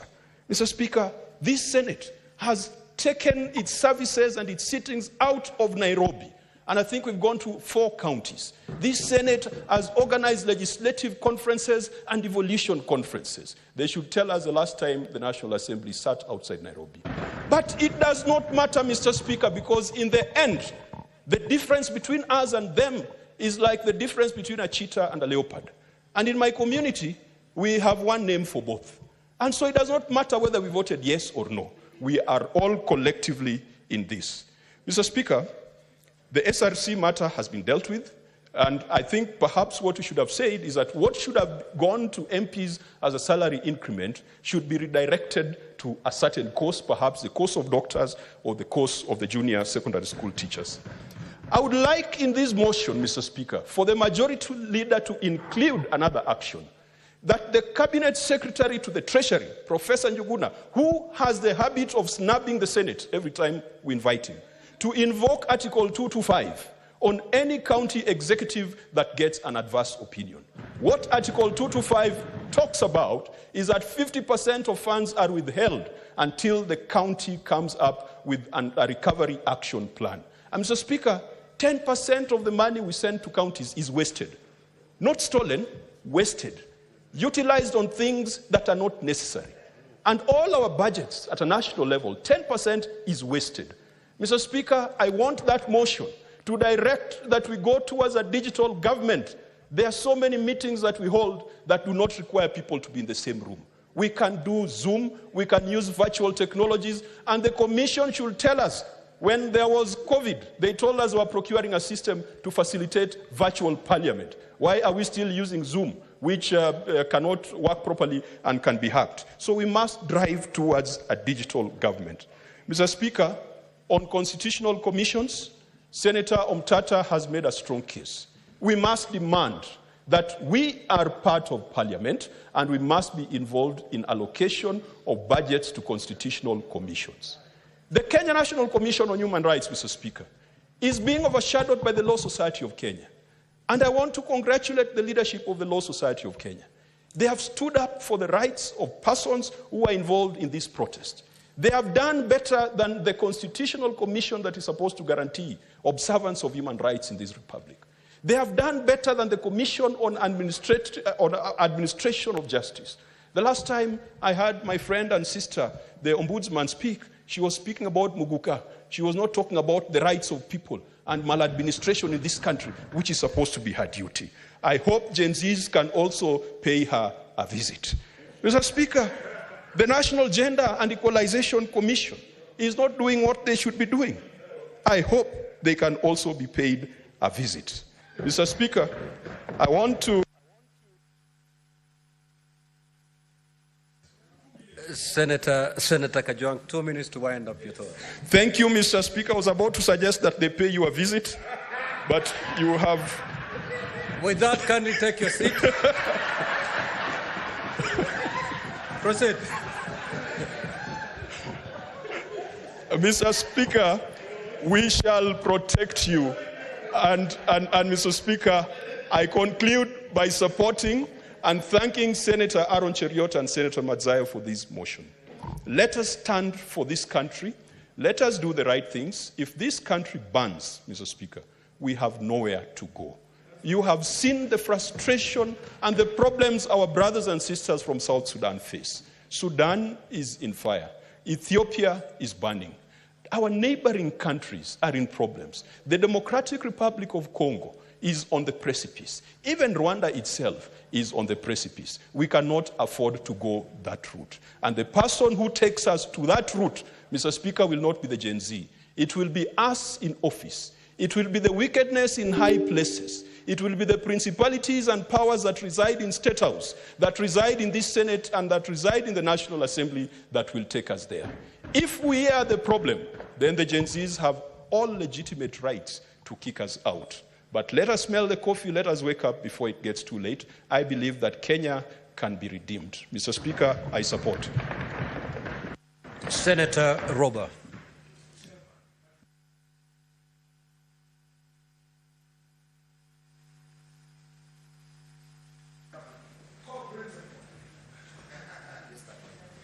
Thank you very much, Mr. Speaker. Mr. Speaker, sir, allow me to start with sharing my condolences with the families and the friends and the entire country for the 34 souls that were lost in this exercise. Now, I just hear from my colleague that the number has gone to 39. At the same time, Mr. Speaker, sir, I would like to also share my sympathies with the Kenyans, innocent Kenyans whose properties were either looted or vandalized. I also stand here, Mr. Speaker, sir, because often little problems that happen tend to overshadow the bigger picture of what our security forces have been able to do. While there are rogue security officers that have caused a lot of pain to Kenyans, but there are those that have really stood very firm to protect this country from going into anarchy, and by making sure they abided by keeping law and order without also violating the rights of our protesters as enshrined in the Constitution. I say this because I watched a very emotional video, Mr. Speaker, sir, where an armed police officer with a gun, with everything, was chased down the street.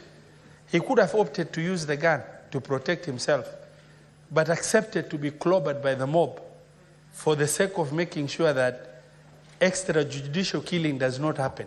And we have such security officers that we must have, applaud and also share our sympathies with them for doing an excellent job.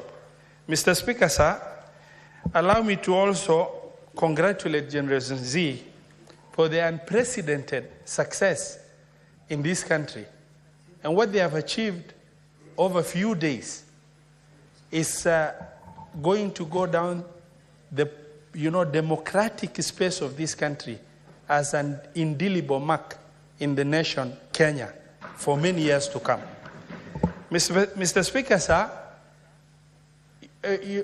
for many people, maybe understanding the plight of Gen Z was a very difficult issue. I have a daughter who is in Form 2, Mr. Speaker, and I was away. I called. She was in midterm break, and I called to say bye-bye because she was going back to school. And the only question she asked me, Baba, can I ask you something? Are you supporting the finance bill?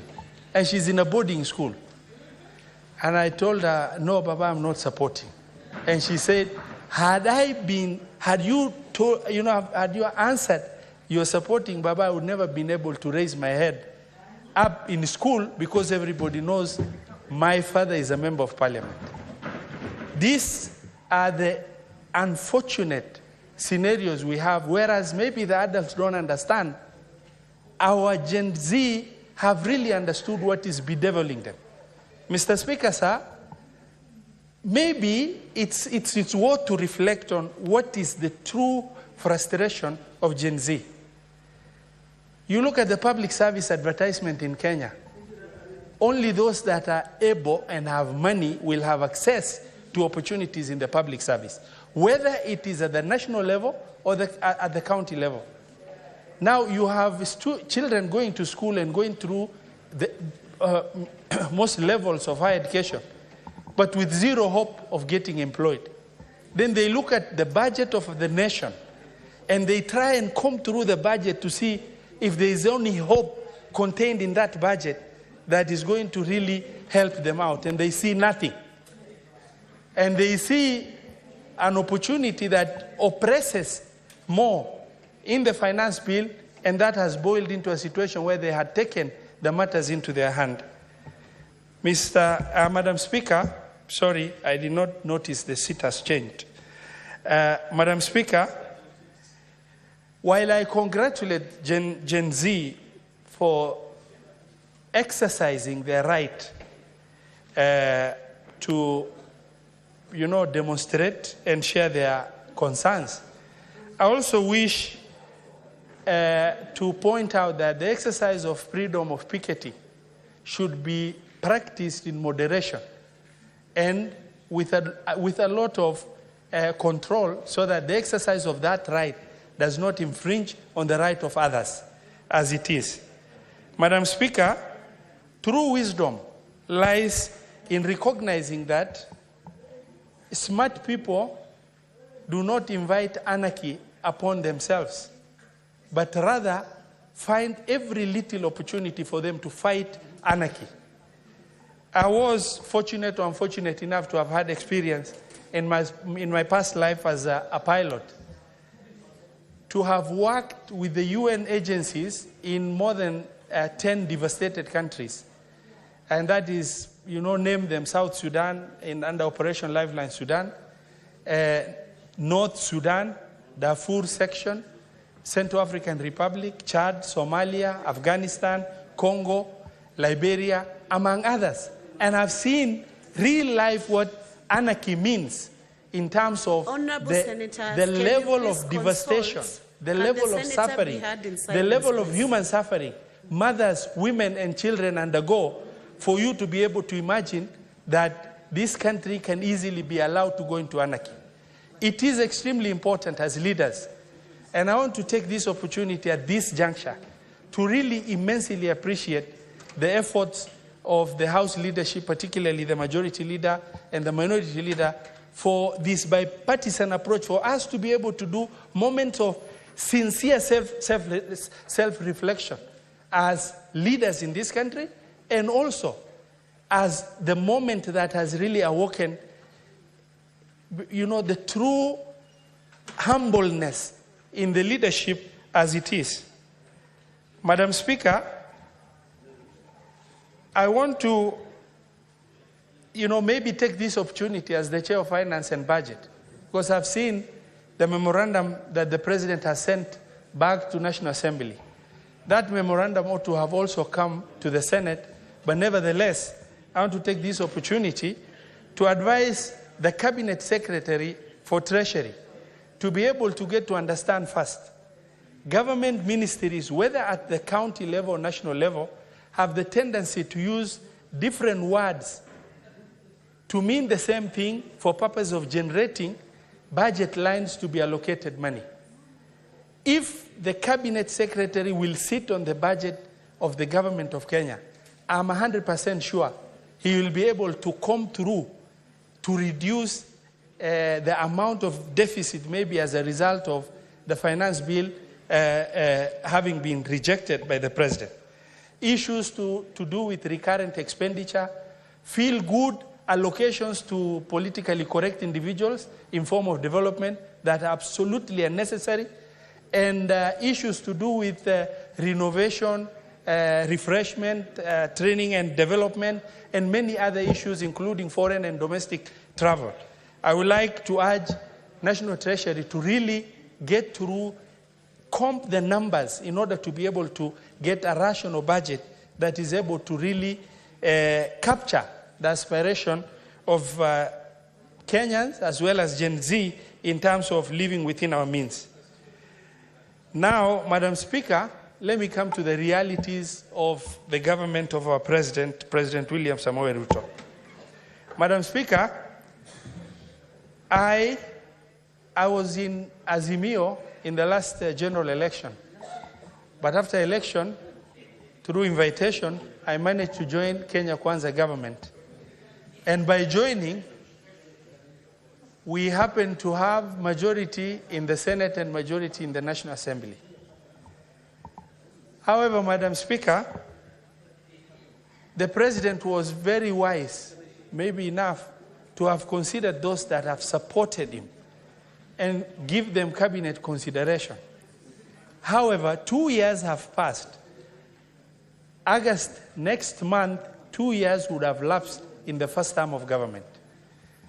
It is about time for the President to be able to really look very, very deeply into whether or not political reward has really managed to help him manage the political government into delivering the result that is required. I say this because I have first-hand experience on many issues.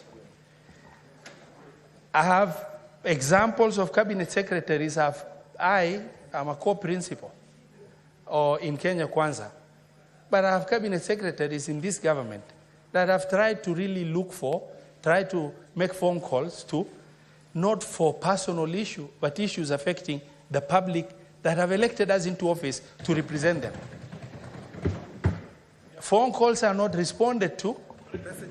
Messages are not responded to. And when you walk to the office that is supposed to be providing services, the offices, the occupant of the offices are not in the office. A period of 6 months have passed to the level that I decided to take my frustration to the President of the Republic of Kenya and share with him trivial issues that could have been managed at the Cabinet Secretary's office, which is their mandate to do, and the political leaders have a responsibility of representation, which is a critical role that they need to undertake on behalf of the people that elected them into office. And only for the President to call and share the same issues I would have shared with the respective Cabinet Secretary. And I was asked to go and see the Cabinet Secretary. 6 months down the line, I am unable to see that Cabinet Secretary. Now the question I ask myself, my issues are very minor. I can overlook and forget about it. But the question is, who is managing the political government of President Ruto? Who is managing? If the Cabinet Secretaries do not understand their role, that everything must be done by the President of the Republic of Kenya, trivial issues that the President should not even speak to, issues that a Cabinet Secretary needs to attend to. And instead, what we have are Cabinet Secretaries that are working. Senator Keroche, can you please consult in What we have are Cabinet Secretaries that are working as CEOs of private entities. They talk to who they want, be in the office when they want, and they make feel-good appointments that are picture smart. The other issue, as I observed, because this is an excellent moment of reflection, where they've dubbed our president into launching projects that the procurement process has not been even finished. Project then that in this age of information, project that the president goes, he does groundbreaking. 6 months later, nothing has happened. Who are responsible for that? Cabinet secretaries. Why? Because they are looking for picture smart opportunities for them to be able to be seen they are working. Now we have a situation where unless the president speaks, you don't see any cabinet secretary speaking in defense of the government. You don't see them moving. Okay, you find them flying, only for them to get opportunities that will make them, a feel-good opportunity for that matter. The president is faced with a huge challenge when it comes to most cabinet members.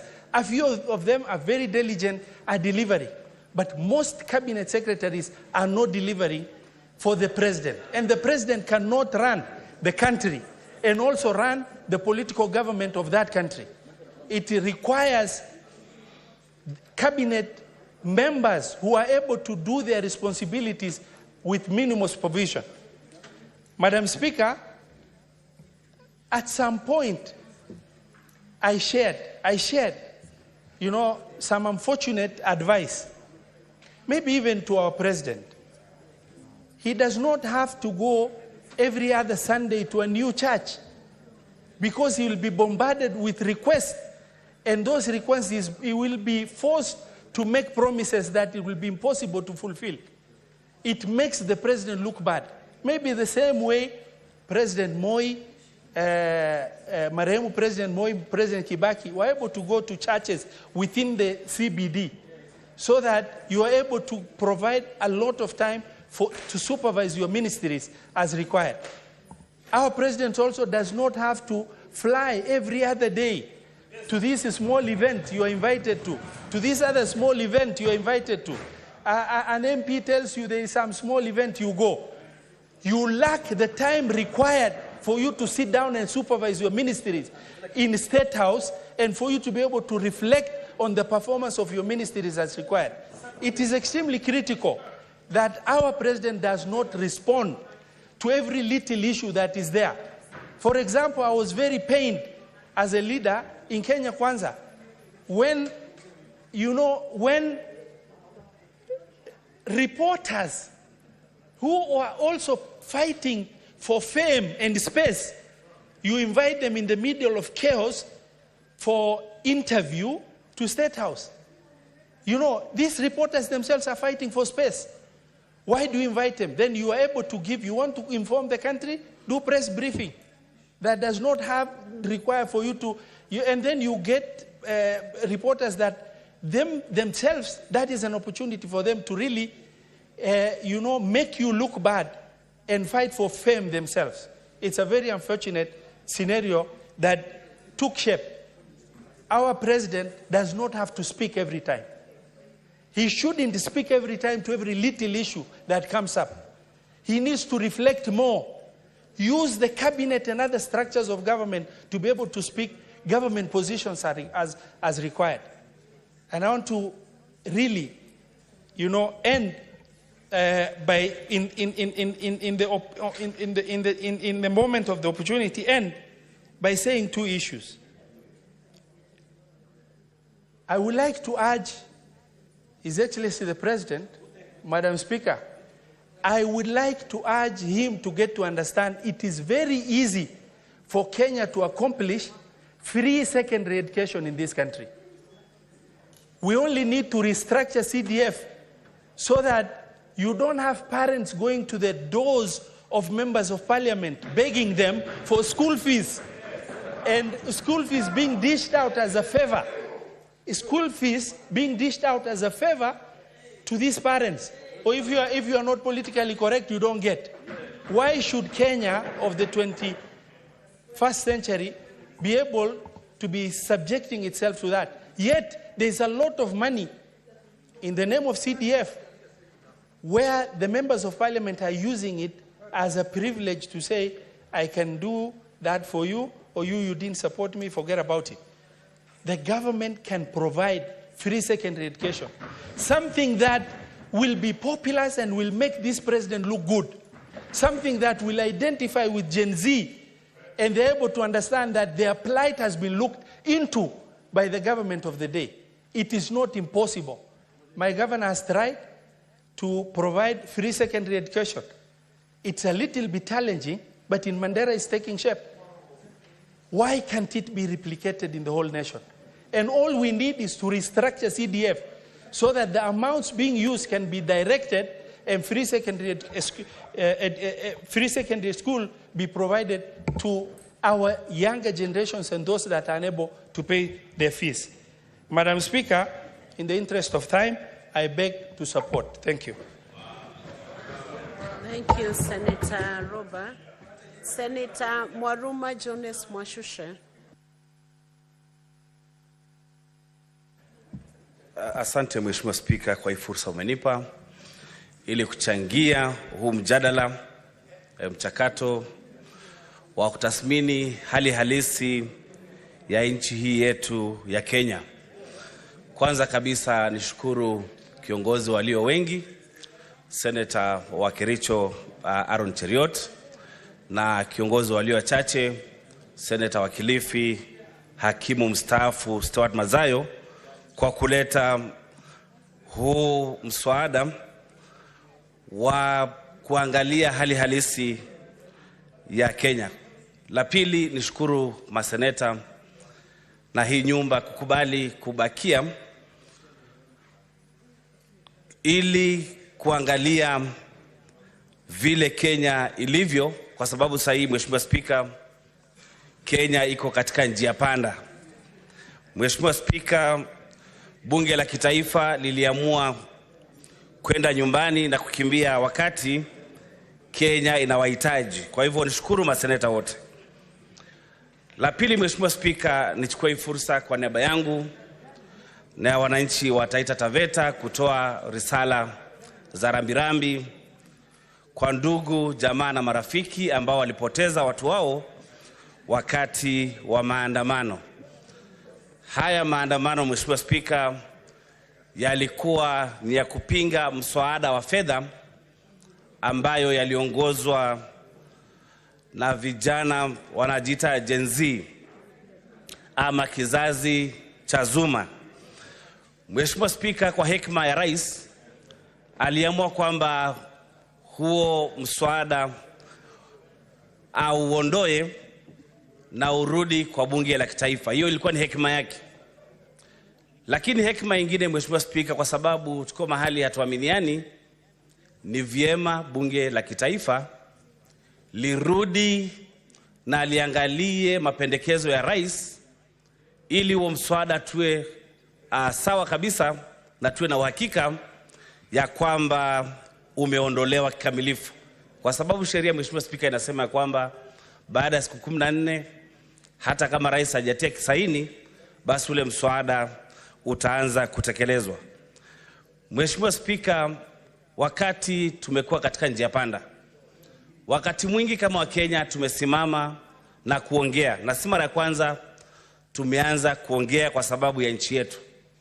Mwaka wa 97 tuliongea katika ile ufungamano initiative.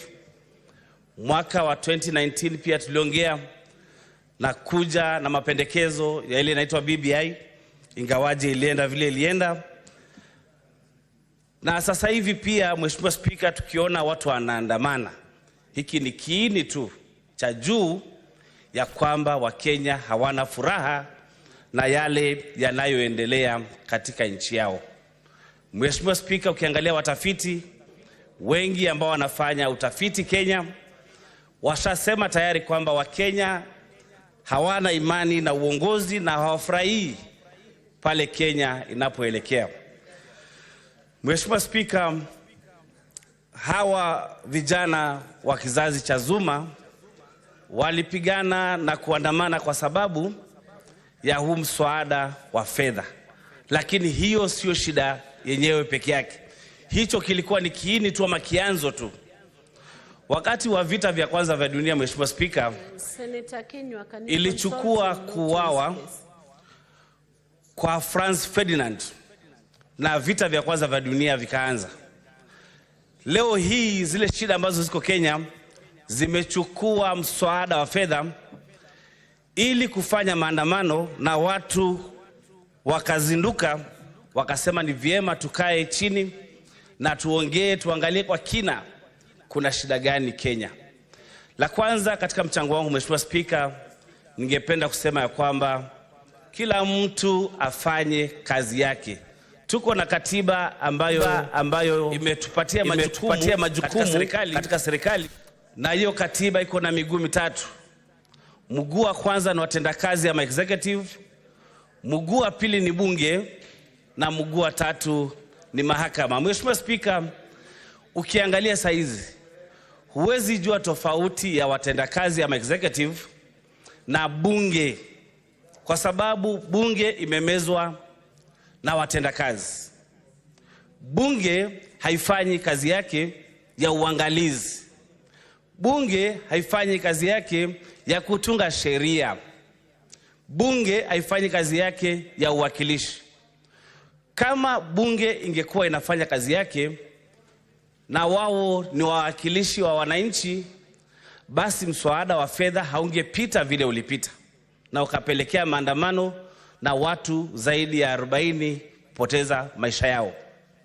Wabunge saizi wamekuwa kama watendakazi. Wabunge wa bunge la kitaifa saizi wako na CDF, wao ni kusema kwamba wamejenga manyumba, wanapiga mapicha, wanasema nimefanya kazi.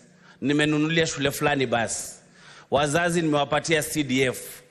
Hiyo kazi si kazi ya bunge. Hiyo ni kazi ya watendakazi ama executive. Wabunge wameacha kazi yao na uwezi tofautisha bunge nani na executive nani. Mheshimiwa Speaker, saizi kazi za executive zinafanywa na wabunge. Unasikia mbunge ako na milioni 160. Hiyo ni ya CDF. Unasikia mbunge amepewa pesa sijui ni ya stima. Mbunge amepewa pesa ya barabara. Na hao wabunge wanafanya kandarasi wakitafuta wakandarasi wao wenyewe. Kazi ya mbunge ni kuangalia mkandarasi afanye kandarasi yake vizuri. Kama ni barabara inajengwa, imejengwa namna gani. Lakini swali langu mbunge na Mheshimiwa Speaker nauliza kila siku, kama wewe ndio umetafuta mkandarasi na ameweka barabara labda maram ameweka vibaya, utamuuliza namna gani kwamba ameweka maram vibaya, na wewe mwenyewe ni kazi ambayo umetafuta mkandarasi wako mwenyewe na unakula 10% ama 10%. Mheshimiwa Speaker, kama kila mtu angefanya kazi yake vile Mheshimiwa Kajwang amesema kwamba kuna nepotism ama kuna ukabila katika uajiri wa wafanyikazi. Juzi Mheshimiwa Speaker, watu walikuwa wanaajiriwa kwa KRA. Kati ya watu 600 ambao walifanyiwa interview ama mahojiano, watu 500 wanatoka katika kabila mbili. Kama bunge ingefanya kazi yake vizuri, wangeweza kutengua hicho kitendawili cha ukabila katika public service. Mheshimiwa Speaker, ukiangalia katika counties zetu, pesa inaibiwa, zaidi ya 10% ya pesa ambayo inaenda kwa county government inaibiwa. Kwa sababu wale wajumbe ambao na counties wao wenyewe ndio wanafanya kazi kambaye wao ni watenda kazi. Wanapeana zabuni kwa wakandarasi wao. Kazi inafanywa ambayo haifai ama kwa kizungu shoddy job, na hawawezi uliza manake wale wakandarasi ni wao. Lakini kila mtu Mheshimiwa Speaker angefanya kazi yake, basi hawa vijana wetu hawangeweza kulalamika waseme kwamba tumefinyika na uchumi wetu umeharibika.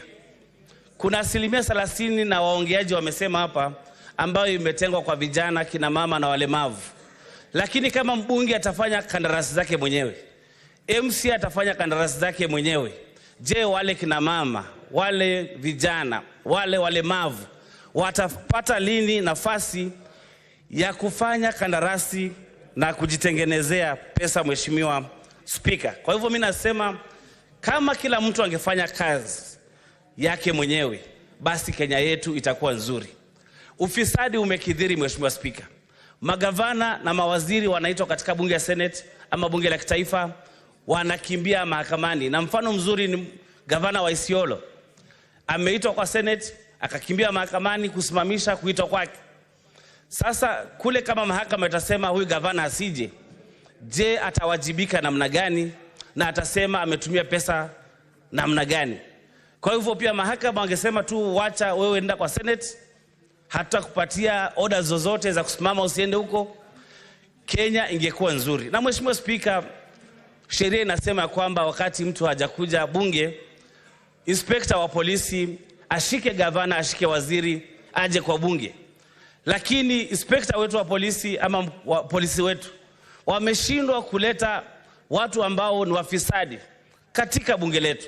Sasa kama kila mtu afanye kazi yake, ni kuonyesha ya kwamba ufisadi utakithiri na hatutapata maendeleo, na hawa watu wanaitwa kizazi cha Zuma hawatawacha kupigania haki zao. Mheshimiwa Speaker, Mheshimiwa Speaker, ningependa kwa kusema kwamba vijana walifanya maandamano na ni haki yao kabisa kulingana na ibara ya 37.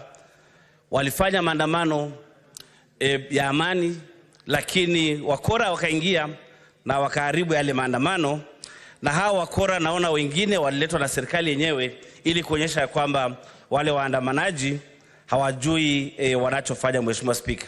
Mheshimiwa Spika, la pili ningependa kusema ni kulingana na ibara ya kwanza. Ibara ya kwanza inasema kwamba nguvu za uongozi zinatoka kwa mwananchi, na zile nguvu anaweza zitekeleza mwenyewe moja kwa moja ama kupitia kwa yule mtu aliyemchagua. Mheshimiwa Spika, kama nguvu za uongozi zinatoka kwa mwananchi, itakuwa kuaje mwananchi hasikizwi vile anavyosema? Mheshimiwa Spika, kumekuwa na lalama. Mwaka uliopita kulikuwa na mswada wa fedha ambao ulileta housing levy na ukaleta tax nyingi sana. Mheshimiwa Spika. Mheshimiwa Spika, wakati wa kupigania uhuru, tulipigania uhuru kwa sababu tatu. Ya kwanza, Mheshimiwa Spika, ni kutozwa ushuru kupita kiasi. Ya pili, yalikuwa ni mambo ya mashamba. Ya tatu ni ile tunaita slavery. Mheshimiwa Spika, saizi pia watu wameona kama wametozwa ushuru sana na wameona kama hawana njia ya kujikwamua na wanapigania uhuru wa tatu. Mheshimiwa Spika, kwa hivyo kama tungekubali ya kwamba nguvu za uongozi ziko kwa mwananchi na sisi tumechaguliwa na tukakopeshwa zile njia, basi rais angesikiza vile wananchi wanavyosema. Basi wabunge wangesikiza wananchi wanavyosema kwamba hatutaki huu mswada wa fedha kwa sababu unatufinya, unatuibia pesa, unachukua pesa kutoka kwa mfuko yetu. Mheshimiwa Spika, katika chuo kikuu cha Harvard, wasomi wa kule Harvard walikuja na theory ama nadharia, kwa kimombo inaitwa principal agent theorem. Katika ile nadharia, Mheshimiwa Spika, ambayo ni nadharia inatumika kwa mambo ya kiuchumi, walisema ya kwamba, na tutaitumia pia kwa mambo ya uongozi, walisema ya kwamba katika uongozi principal ama mkuu ni mwananchi, alafu agent ama mjumbe ni yule ambaye amechaguliwa. Sasa haiwezekani wewe mjumbe umechaguliwa, ni mbunge, ni seneta, ama ni president, ama ni gavana, unajiamulia mambo yako mwenyewe bila kuhusisha mwananchi. Na mwananchi akitoa sauti yake unamuuliza, ulisoma mswada? Unasema nipige la kwa mswada, uliusoma? Lakini mwananchi akisema piga la kwa huu mswada kwa sababu unanifinya, na wewe ni mjumbe, sio mkuu. Tusikize wananchi wetu. Tulisikiza ya kwamba ama tukasikia ya kwamba kuna wabunge walinunuliwa kwa shilingi milioni 2. Unanunuliwa kwa shilingi milioni 2 ili usipigie mswada vile mwananchi wako anavyotaka. Katika hii nadharia ya mkuu na mjumbe, huko ni kukosea heshima na kwa dharau na kuonyesha kiburi kwa mwananchi aliyekuchagua. Mwananchi aliyekuchagua lazima aje mbele, na wewe mapenzi yako na mapendekezo yako na matumbo yako yaje nyuma. Tukiwa na heshima na tujue kwamba mwananchi ndio ako mbele na ako juu, na yeye ndio mwajiri wetu. Na hata sisi, Mheshimiwa Spika, tunaitwa wajumbe. Mjumbe wa Murang'a, mjumbe wa Sabatia, mjumbe kwa sababu wewe sio mkuu. Nguvu za uongozi ziko kwa nani? Nguvu za uongozi ziko kwa mwananchi. Wakati tumesimama kujipiga kifua na kuwa na kiburi kwa sababu umepata vipesa kidogo na unaonyesha ya kwamba sasa wewe ndio unakalia yule mwananchi, mwananchi atafanya maendeleo vile tumeonyeshwa katika hiki kizazi kinaitwa kizazi cha Zuma. Mheshimiwa Spika, kama kila mtu angefanya kazi yake, wabunge wamepewa kazi ya kufanya bajeti. Mheshimiwa Spika, nilikuwa naongea na mjumbe wangu mmoja ambaye ako katika kamati ya bajeti. Anasema Treasury inaleta bajeti katika bunge, lakini hakuna njia ya kubadilisha ile bajeti kwa sababu Treasury na serikali imeleta ile bajeti. So nauliza, kama kazi yenu ama kazi ya bunge ni kutunga bajeti, kwa nini hakuna ugavi wa kisawasawa wa rasilimali? Maeneo mengine, Mheshimiwa Spika, kama Taita Taveta yameachwa nyuma sana. Hakuna miradi tunayopata ya zaidi ya shilingi milioni 500 ama bilioni 1. Tuko na barabara ya Bura Mgange, Bundanyi, Mto Magoti. Hiyo barabara ilianza mwaka 2020 na mpaka leo imewekewa kama milioni 200 peke yake. Tumepitisha bajeti 4 za zaidi ya trilioni 3 na tunakosa bilioni 2 peke yake kumaliza ile barabara. Mheshimiwa Spika, ni kwa sababu gani? Ni kwa sababu hamna rais na kura zenu ama hisa zenu katika serikali ni chache. Mheshimiwa Spika, tusipoangalia haya mambo, kuna maeneo mengi yanakosa maendeleo kwa sababu hawawezi kuwa na rais na kwa sababu hawako karibu na rais. Kwa hivyo kuwekewa pesa ya maendeleo inakuwa ni shida sana, Mheshimiwa Spika. Kwa hivyo ni jukumu la serikali na bunge kuangalia kwamba ugavi wa rasilimali uwe sawa. Mheshimiwa Spika, la mwisho kabisa, huu mswada umesemekana ya kwamba kwa vile utarudi na mswada wa finance haukupita, basi dora itarudi na kwa hivyo kara pia itabadilika. Lakini naomba maseneta wenzangu, ule mswada wa dora ukirudi, tusijaribu kupunguza pesa yetu iwe chini ya bilioni 400.1 vile tulipitisha kwa dora. Kwa sababu gani? Hali ama pesa inayoenda kwa magatuzi ni kidogo sana. Afya ambayo ni muhimu Kenya imegatuliwa. Kilimo ambayo ni muhimu sana imegatuliwa. Lakini pesa ambayo tunapeleka kule ni finyu sana. Kwa hivyo nitashangaa sana mradi ukirudi hapa na tuanze kusema tunapunguza pesa ya magatuzi, ilhali Mheshimiwa Spika, tumeona kiburi, majivuno ya wale mawaziri na watu wetu ambao wanafanya kazi kule katika serikali ya kitaifa, ambao wananunua saa ya milioni 3, viatu ni vya 500,000, magari ni Lexus na kwenda juu, na walikuwa maskini wengi wao tukiwa nao hapa kama maseneta. Kwa hivyo Mheshimiwa Spika, ningependa kurai bunge hili la Seneti, sisi kama watu wanaofanya kazi ya kulinda magatuzi, na nimesema katika mada yangu leo kila mtu afanye kazi yake, tutakuwa tumeshindwa kutekeleza majukumu yetu kama seneta kama tutakubali pesa ipungue zaidi ya ama chini ya bilioni 400.1. La mwisho kabisa, Mheshimiwa Spika, taasisi ambazo zimepewa jukumu la kuangalia mambo ya ufisadi ambayo ni DCI na EACC, ikiwezekana EACC ifutiliwe mbali, maanake hakuna kazi inayofanya. Kuna watu pale kwetu, Mheshimiwa Spika, walishikwa na sakata ya pilau, ambao walisema kwamba ilisemekana wamenunua pilau ya shilingi sijui ni milioni 2. Lakini tulipofuatilia tukapata kwamba hizo pilau hawakununua kwa hiyo muuzaji wa hoteli. Tumepeleka kitu kwa EACC, tumepeleka kwa DCI, mpaka leo tunaona watu wanatembea hata hawajapelekwa mahali. Nilienda kwa DCI nikaambiwa, sasa tunataka wewe uwe kama witness, niandike statement, nisimame katika mahakama, nikiwe kama witness. Mheshimiwa Spika, EACC wameshindwa kufanya kazi yao kwa sababu wao pia ni wafisadi. Haiwezekani upeleke mahakama ya mbuzi upeleke kwa fisi, Mheshimiwa Spika. Kwa hivyo Mheshimiwa Spika, la mwisho kabisa ni mambo ya kuongezewa mshahara. Watu wengi wameongea hapa, tumekataa huo mshahara. Huo mshahara na ile pesa itakayo kusanywa tukipigana na ufisadi, walimu wa JSS waajiriwe. Clinical officers walipwe pesa yao. Kwa sababu Mheshimiwa Spika, itawezekanaje kuna shida kule watoto wa JSS ama junior secondary wanafunzwa na walimu 2 ama 3, alafu tuambie kwamba tunaongezea pesa. Hiyo pesa tumeikataa ipeleke kwa ajili walimu wa JSS. Na nilikuwa nauliza Mheshimiwa Spika, kwa sababu nilikuwa katika taaluma ya walimu miaka hiyo, ya kwamba kama syllabus yetu kama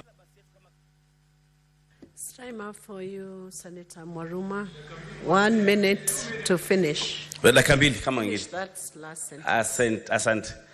Kwamba kama curriculum yetu iko spiral, ama ukifunzwa kitu moja leo inafuatilia baada ya miaka 2 unaipata huko mbele inajengwa, na baada ya miaka 2 unaipata huko mbele inajengwa.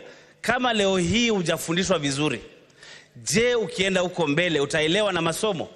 Kwa hivyo katika huu mtaala wa JSS.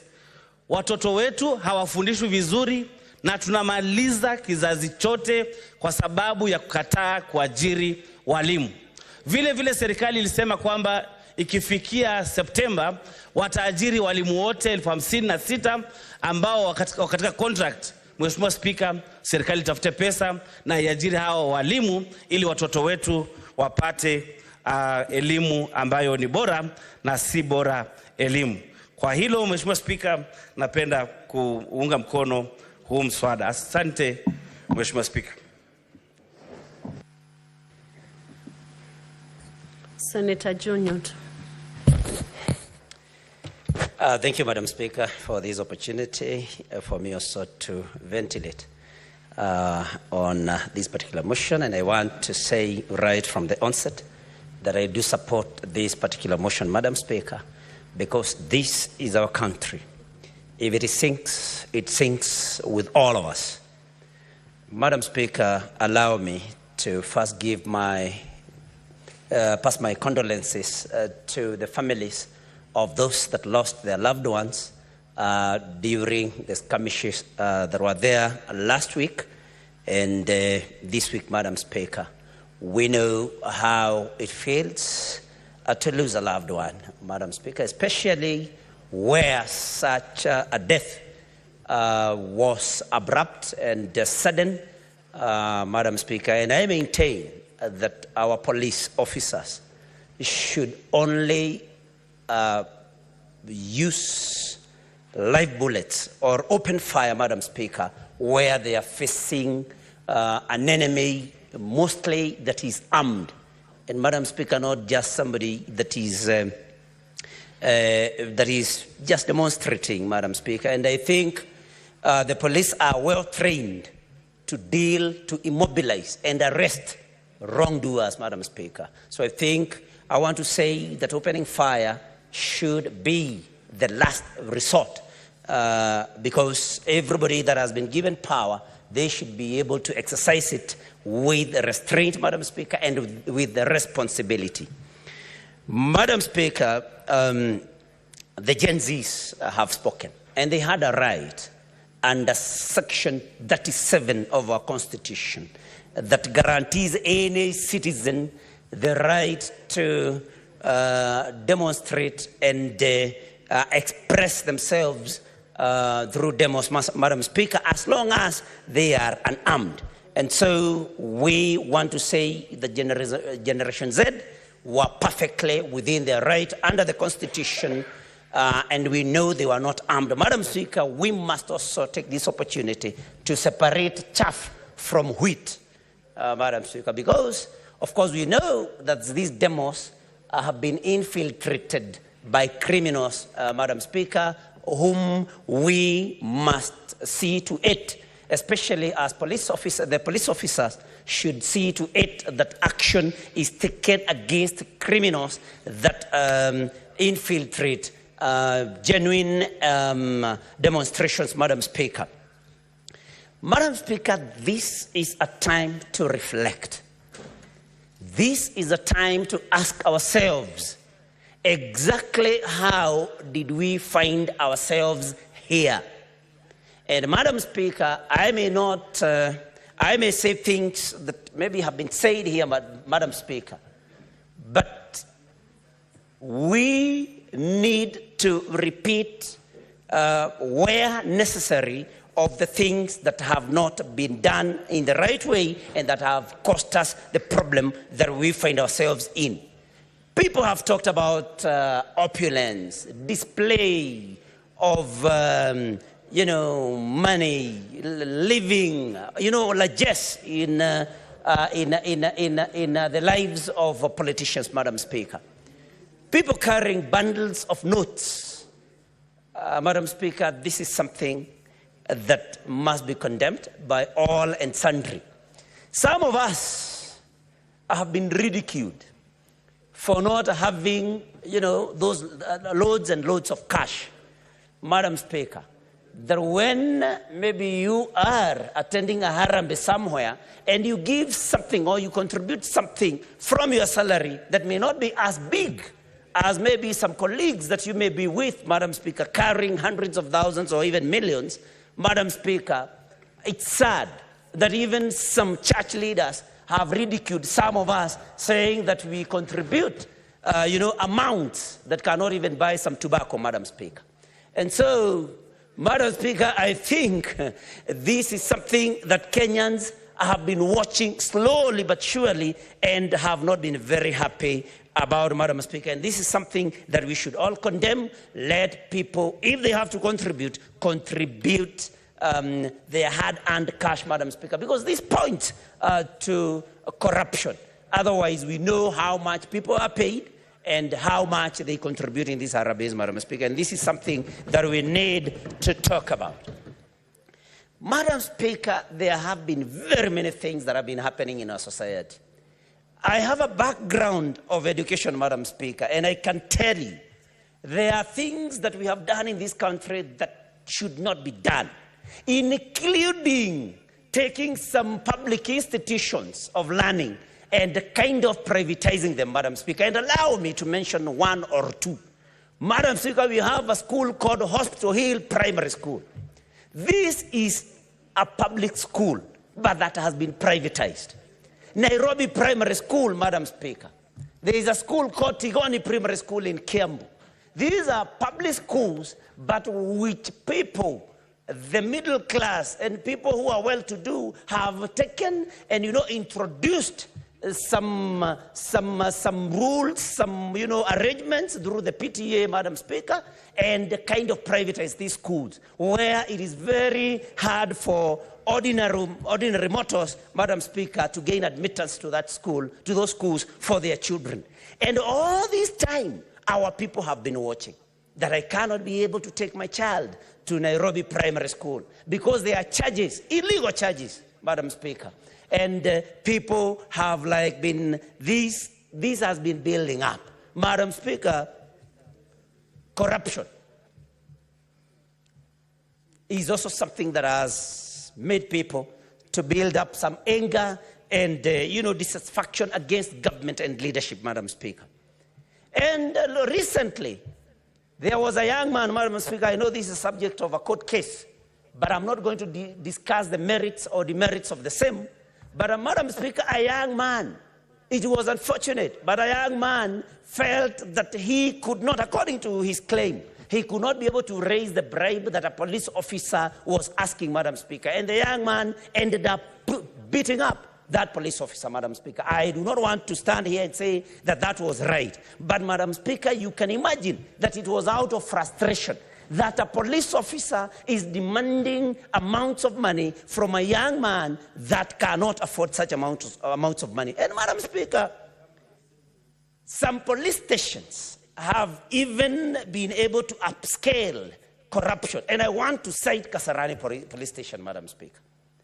This is a police station where you will find tens of police officers along the road, Madam Speaker. And what do? They do not want to take the issue of 50 or 10 or 100 Kenya shillings, Madam Speaker.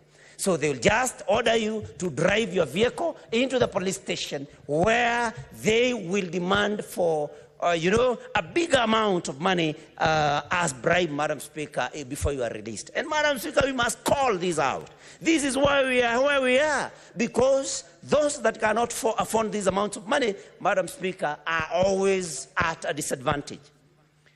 What does our judiciary do? In aiding, in solving or helping resolve these matters of corruption, Madam Speaker, the processes are lengthy. Somebody that has been accused, Madam Speaker, of corruption will take ages before their cases are heard and determined. And of course, they are going to buy their way. They are going to compromise even investigations, Madam Speaker, because even the kind of bail they get is very friendly. Somebody stealing, say, 100 million, given a bail, bail terms of about 2 million, Madam Speaker. So people are even more than happy to steal, pay bail, buy whoever that it is that you have to buy. And this is what has caused frustration in our people, Madam Speaker, leading to the events of the last 2 weeks. Madam Speaker, our laws are also weak. The day before yesterday, I think on Tuesday, we hosted the CS Health, Madam Speaker, the Committee of Health, where I'm a member. And, you know, we wanted to know what NHIF is doing to see to it that there are no fraudulent claims, Madam Speaker. And where they are there, what they do in order for them to be able to recover the funds so lost. And Madam Speaker, we were very frustrated that the law does not allow NHIF, for example, even after they have discovered that a claim was fraudulent, to take such a fraudster to court, Madam Speaker. That they leave it to investigative agencies to look at it and take this matter to court. And I mean, that is frustrating.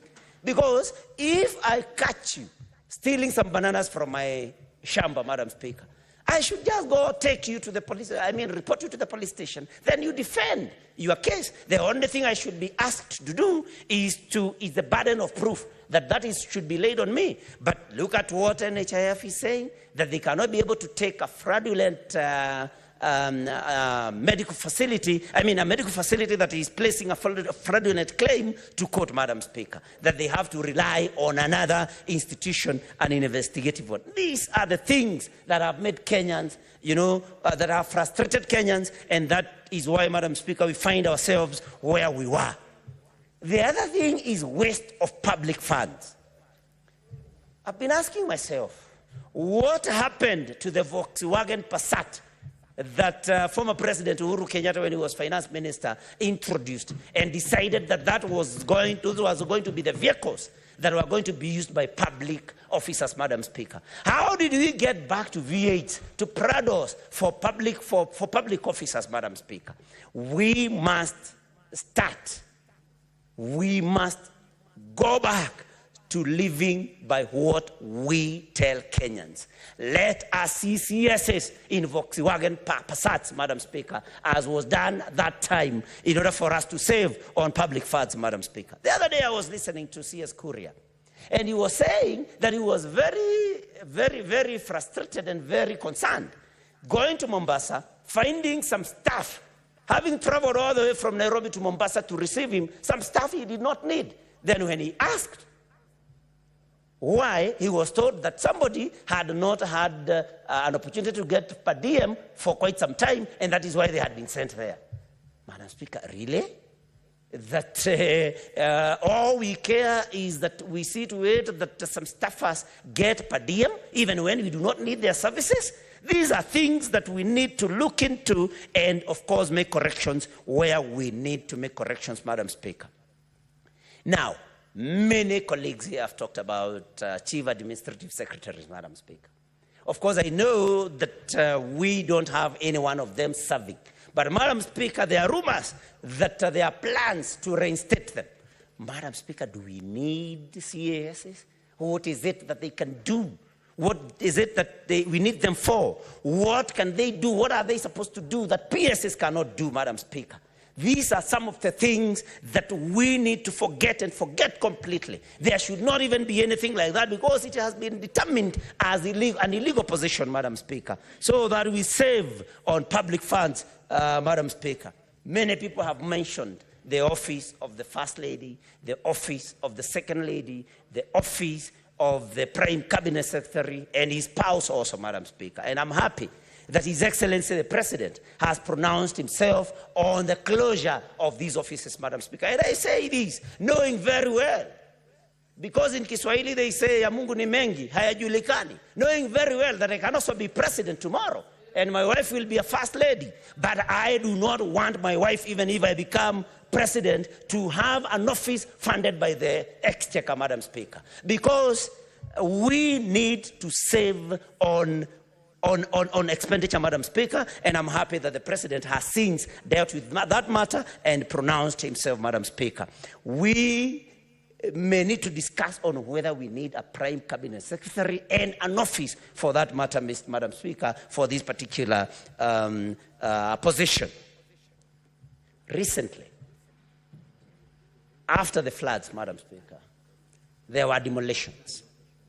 But these demolitions were profiled They only happened in low-income, in those areas where the low-income earners live, Madam Speaker. And this was under the guise of clearing riparian land, Madam Speaker. But go to places like Lavington.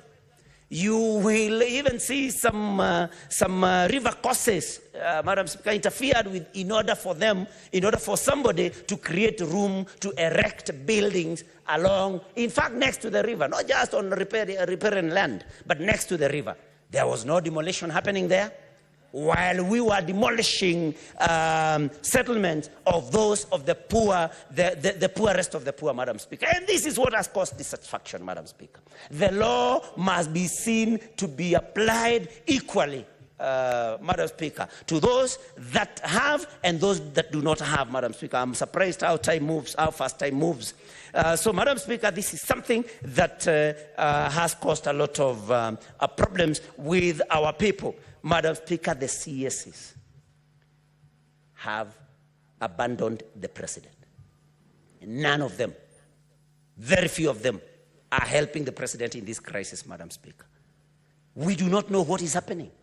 I've been wondering as a person, is it because maybe they did not appreciate that time when they went for a cabinet meeting late and they were locked outside the gate? Madam Speaker, maybe that cost them some demotivation, that maybe demoralized them, and I would want to ask the president, because he must rein in these CSs, but maybe to do it in a way in future that does not see them being ridiculed or see them looking like school children who came late to school, Madam Speaker. So we do not know whether they have the right morale, but this should be looked into. Needless to say of how they pretend, big people cannot answer calls from us. Some of them do not even honor our committee meetings. Madam Speaker, these are things that we need to think about. Madam Speaker, PSs. Do we need all these PSs? Those are questions that we need to ask ourselves, Madam Speaker. Do we need all of them? What is it that they do that cannot be done without them? Madam Speaker, because my time is running out, we need to rethink about CDF, especially the bursaries given by members of the National Assembly. Somebody raised a very pertinent question. Why do we need to give members of the National Assembly money to give to parents to pay to public schools? Why don't we channel those funds directly to these public schools, Madam Speaker? Maybe we can talk about CDF as far as development is concerned. That is something we can discuss. But really, we give members of parliament money to go, give back to government? I mean, what logic is there, Madam Speaker? I mean, we can use what we are calling means testing. Let us use means testing in order for us to assess the needs of every other student so that we send these funds directly to their institutions of learning. We do not have, and we have done very well with the new funding model at the university level. We can cascade these downwards to secondary schools, Madam Speaker. We should not just do the things the way they have been done all this time. And finally, I dare to say, this nation could be under a curse. Madam Speaker, I say that, and this is somehow spiritual. Because, Madam Speaker, a father can curse a child. In the same breath, Madam Speaker, a president can curse a country. A mother can curse a child. What am I trying to say, Madam Speaker? Sometimes last year, Northlands, owned by the Kenyattas, was attacked. Sheep stolen. Bad things happened. The police never did anything. And that was associated with some leaders, Madam Speaker. Kenyatta may not have been a saint. President Kenyatta Jomo may not have been a saint. But, Madam Speaker, he was the first president of this country. Madam Speaker, he can cast this country from his grave. And this is something that we should take very seriously, Madam Speaker. There have been claims, Madam Speaker. We do not know how true they are. Senator Newton, there were some ground rules laid before, and I think you wish to abide by them if you were well advised by the majority leader Madam Speaker, we said we are just reflecting, and if we want to know how we can heal this nation. So, Madam Speaker, I think these are things that we need to look into. When the former President Uhuru Kenyatta claims, rightly or wrongly, that he's not getting his benefits, Madam Speaker, that's another curse that can befall us. When we are told that security has been withdrawn from the First Lady, Madam Speaker, this can also cause a curse. So what do I suggest that we do, Madam Speaker? Let us... Senator Nyoto, the guidance I have given you is we were to avoid names in the debates so that you do not personalize. Okay. That was the ground rule that was given. Thank you, Madam Speaker. Then I'm well guided.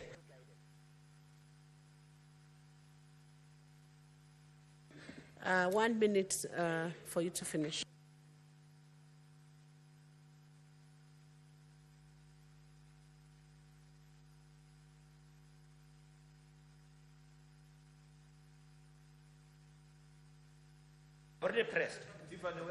Thank you, Madam Speaker. I'm suggesting, Madam Speaker, because I love this country, and I cry for this country, Madam Speaker. Can we approach the people that I have mentioned? Can we apologize to them? Can we seek that they lift any curse that they may be having against this nation, Madam Speaker? Because we must speak, Madam Speaker, let us approach these people. Tell them if we wronged you, we are sorry. If you have spelled any curse on this nation, we persuade you. We beseech you, please lift any such curse that may have been here, because we want our nation to heal, Madam Speaker, and we must do everything, whatever we do, whoever we talk to, but our nation must heal. Madam Speaker, I support, and thank you for even the extension of time. Thank you very much. Senator Catherine Muma, she's not here. Senator Asige. Thank you.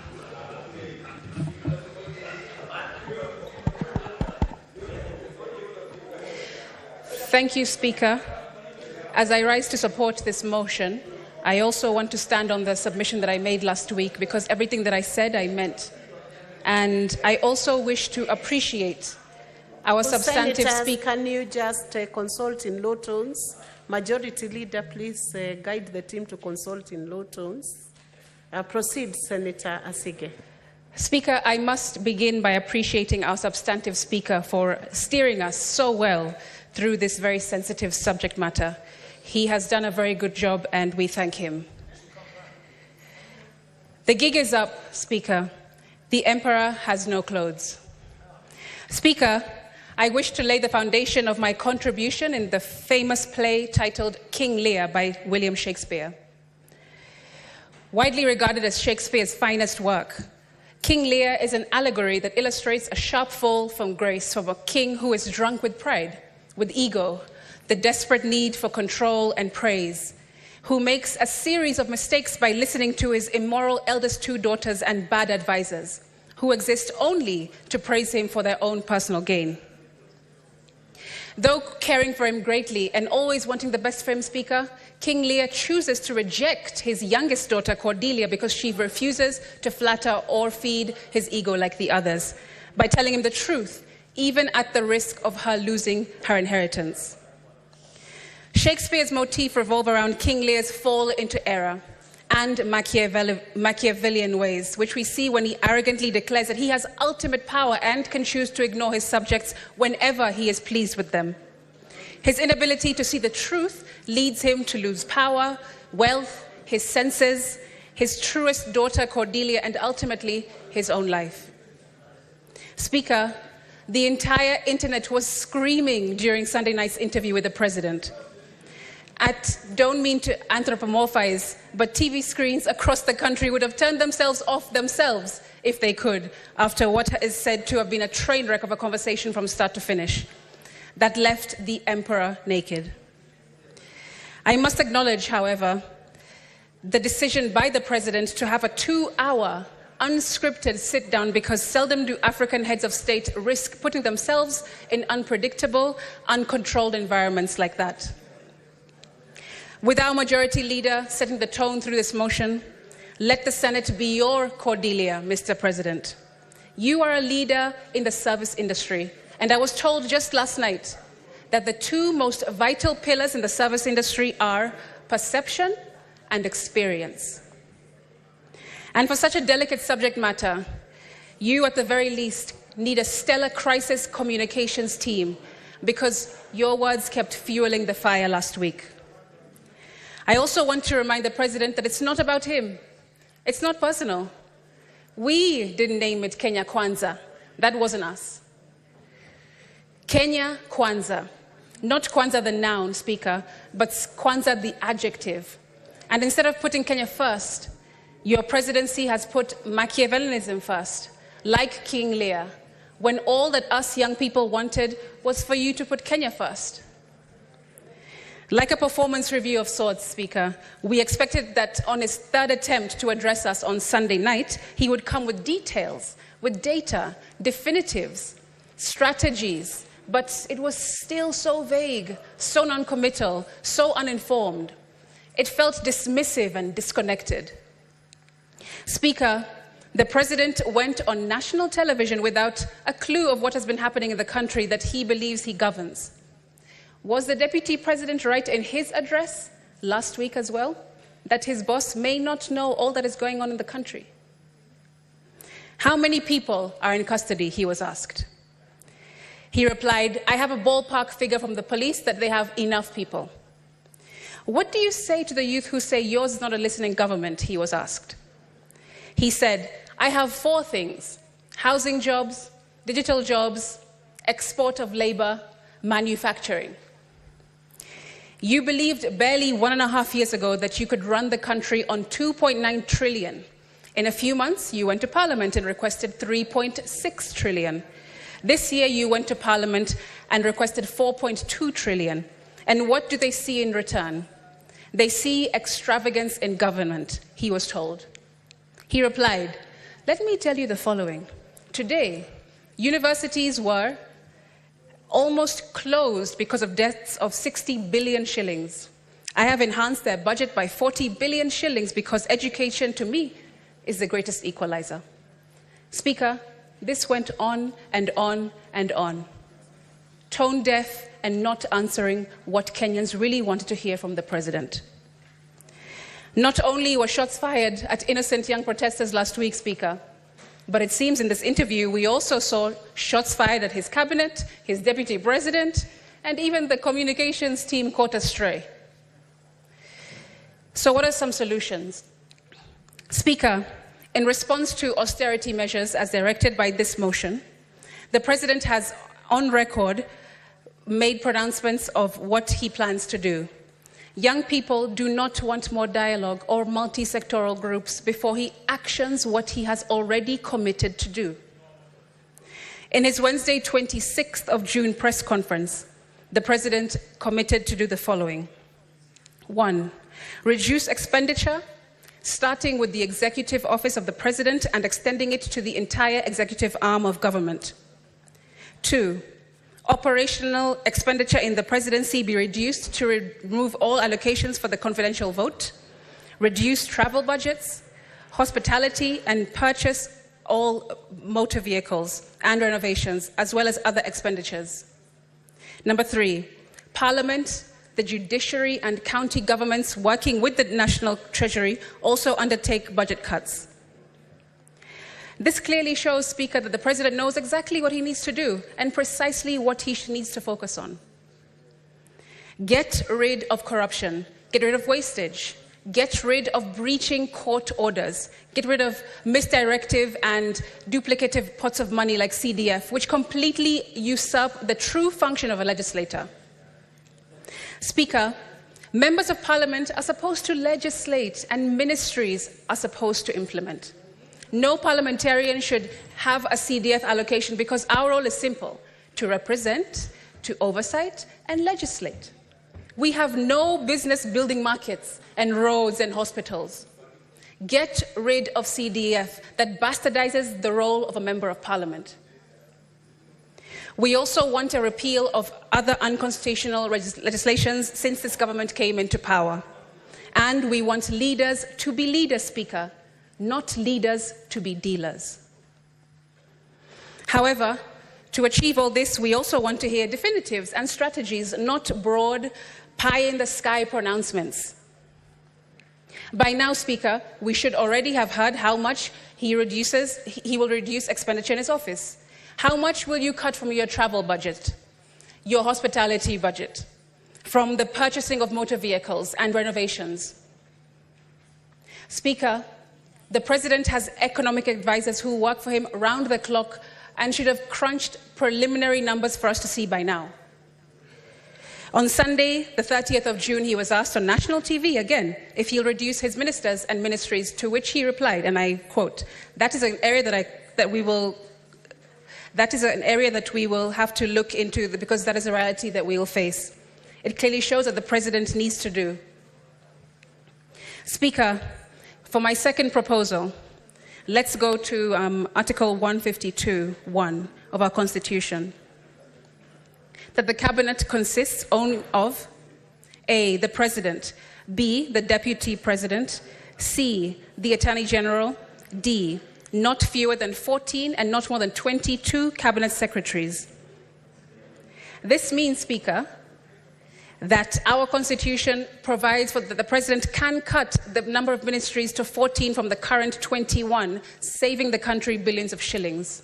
The Constitution goes further to say in Article 152(5) that the President, A, may reassign a Cabinet Secretary, B, may dismiss a Cabinet Secretary, and C, shall dismiss a Cabinet Secretary if required to do so by a resolution.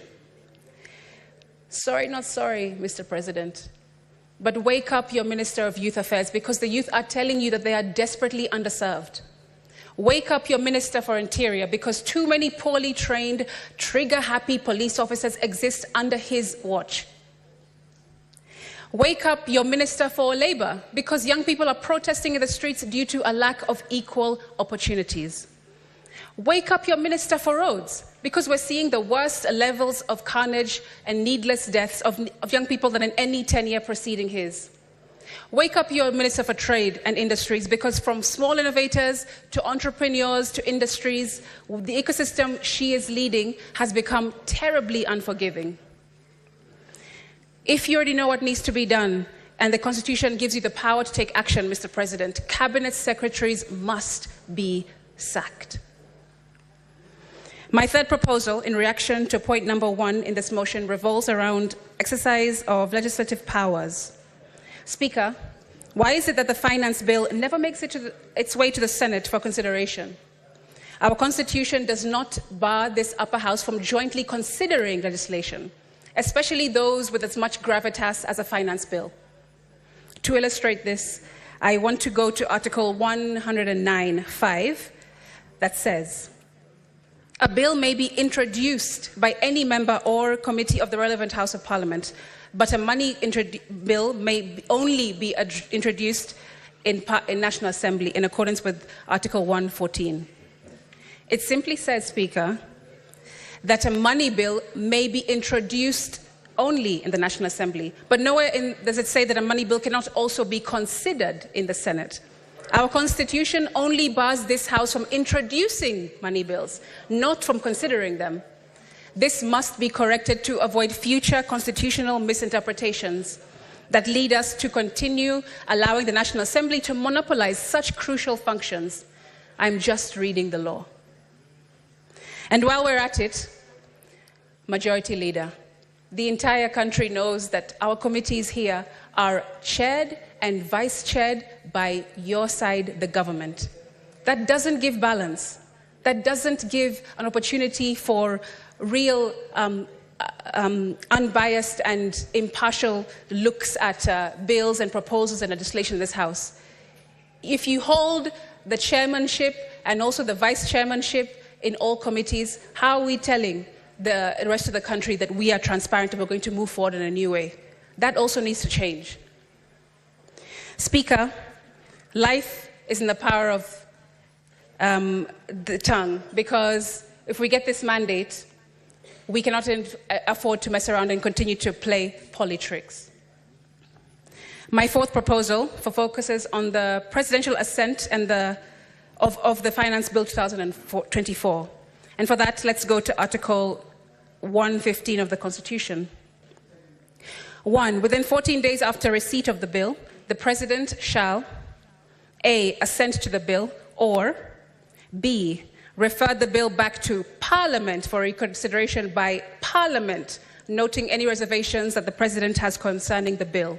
Not National Assembly, Speaker. It says that it will go back to Parliament to be considered by Parliament. And the last time I checked the definition of Parliament, both houses were included. What about the conversation on salaries, Speaker? Well, I want to say the following. The Salaries and Remuneration Commission really did not read the room. Today, in order to pay all public servants, figures show that we are spending 1.1 trillion shillings, which is 46% of our budget. I want to be frank. I propose our current salaries for those at the national level be cut by 50% and our allowances be reviewed downwards. That's right. I want us to put our money where our mouth is. We shouldn't pussyfoot around that, Madam Speaker. Because let's be honest, today's salary and allowances are the only reason why people kill, steal, and destroy anything in their way in order to work in the national government. And that needs to end. Speaker, there used to be a time not long ago when being a public servant was very unattractive. I'm sure Senator Halwale will remember that if you have a good degree, a good studies and accreditation behind you, you would rather go into the private sector because it was much more lucrative than the public sector. But now that has gone upside down, Speaker. We also heard the President tell us all that we are set to lose by having rejected the finance bill on Sunday. He said, and I quote, "So what is the alternative? Help me with that, Linus, because there are only two things we can do. Either you raise money from taxes or you borrow, period. There is no magic here," he said. Well, Mr. President, you're right, and there is no panacea, but all you had to do was ask, because the Finance Act of 2023 provides clear examples to learn from.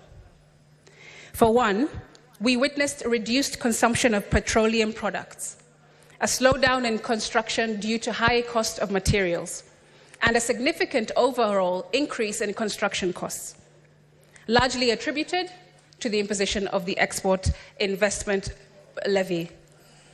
And on raw materials, that is, Speaker. Notably, imports of clinker, crucial for cement production, dropped by 77.5%. Also, remember that in the first half of the 2023-24... Asige, I want to just inform you have 4 more minutes left. Also, remember that in the first half of the 2023 fiscal year, the KRA missed its revenue target by a substantial 186 billion Kenya shillings, which underscores the point that overly ambitious tax measures do not always lead to increased tax collections. These figures are solid data we can trust, Speaker. Why impose more taxes, levies, and charges when we haven't fully recovered from the negative effects of the previous legislation? Many of businesses were forced to close, and some relocated to neighboring countries with more favorable tax conditions. What's the real solution, Speaker? What are the Gen Zs and the many Kenyans protesting for? We are exhausted just seeing the President on these trips every single week, as if he's Beyonce on a world tour. Mr. Speaker, Madam Speaker, that is. The President is not on a world tour. He should stay in the country and do his job like the rest of us do in this country. Yes, he may have had many plans, but Mr. President, exporting our brightest minds to work abroad is not the solution. This brain drain is crippling us and cannot be quantified at all. Did you know that these countries who call for Kenyan workers, do you know what they ask for when they are calling for us?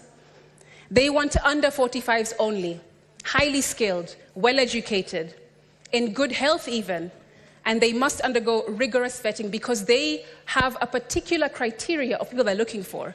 That means that we are removing our best minds, our best workers, our best laborers, and shipping them off to Australia, Germany, England. But do they ever bring the people here, Speaker? They do not.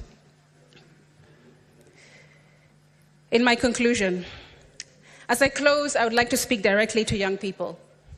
Everything was impossible until somebody found a way to make it possible, and today that was you.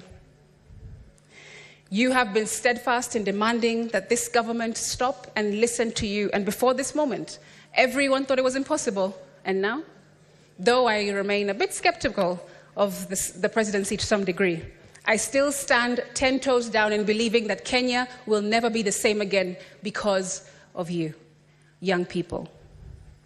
I also want to be real with you. We must stop glorifying money, praising those with flashy cars, big houses, expensive holidays, eccentric lifestyles, and filtered lives.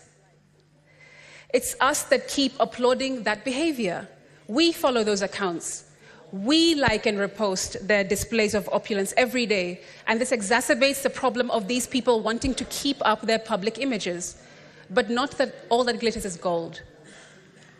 Why don't we go back to exalting excellence, character, conscientiousness, and all that is good and all that endures? There is a reason why Paul says the love of money is the root of all evil. We really must change.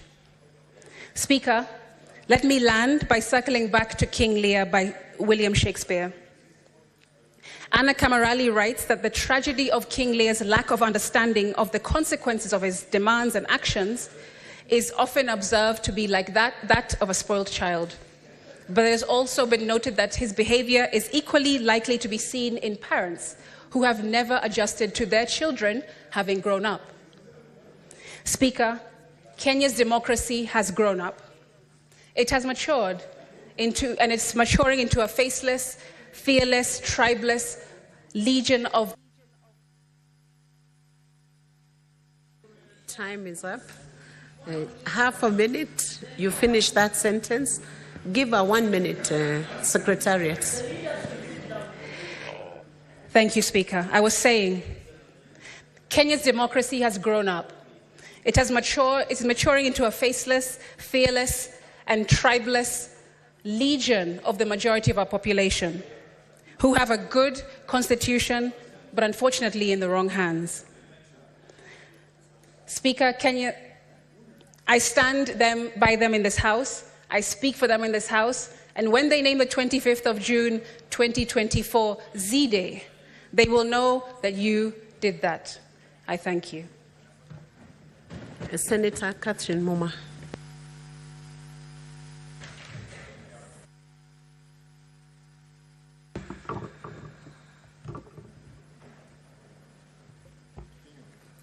Thank you, Madam Speaker, for the opportunity to speak to this very important motion, the State of the Nation. Madam Speaker, because we have some time, allow me to begin with sending my sincere condolences to all families that were affected by the loss of their loved ones. Allow me to name, because I'll use my time to name the young people who lost their lives. Madam Speaker, we lost the life of Brian Lemayan Kasaine from Narok, Austin Makoha Nakuru, Mike Kihunga Nakuru, Kelvin Madanga Nakuru, Chris Gitonga Nanyuki, Kennedy Onyango, whose mother's image has not left my mind, from Rongai. We lost Rex Masai from Machakos, Matthew Njoroge, Kevin Mawasi, Bisley Kogi, David Chege, Erickson Kialo Mutisia, Ibrahim Kamau Anjiru, Kennedy Odhiambo Maina, Wilson Sitati, Kennedy Njeru, Eric Kayoni Kieni, Eric Kiratu, Brian Kimathi, Kariton Mwangi, Ernest Kanyi, Caroline Shiramba from Kakamega, Brayo from Kisumu, Mbithi Elias Scott from Kisumu, Emmanuel Giggs Tata from Mombasa, Joshua Ombati from Mombasa, Clinton Mwavali Kapsabet, Kevin Odhiambo Siaya,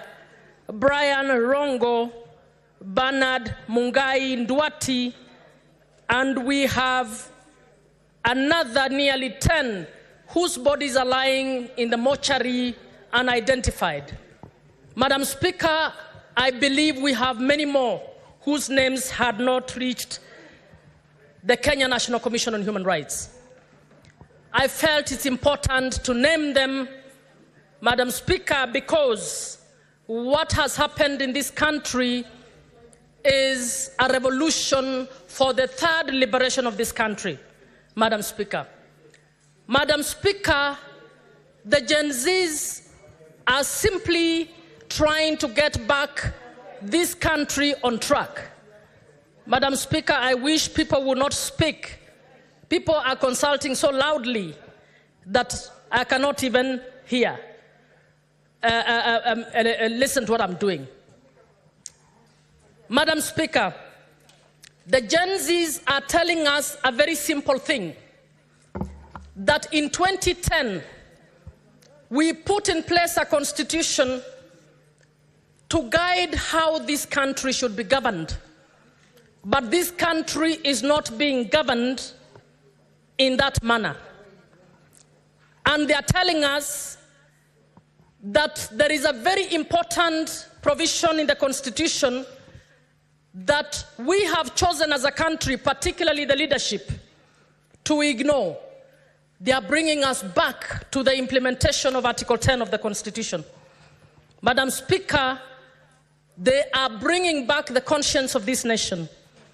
They are telling us that we must go back to what Article 10 says about respect for the rule of law, respect for human rights, governance in a manner that respects equity, equality, and the most important one, that we must now start governing this country applying the principles of transparency and accountability.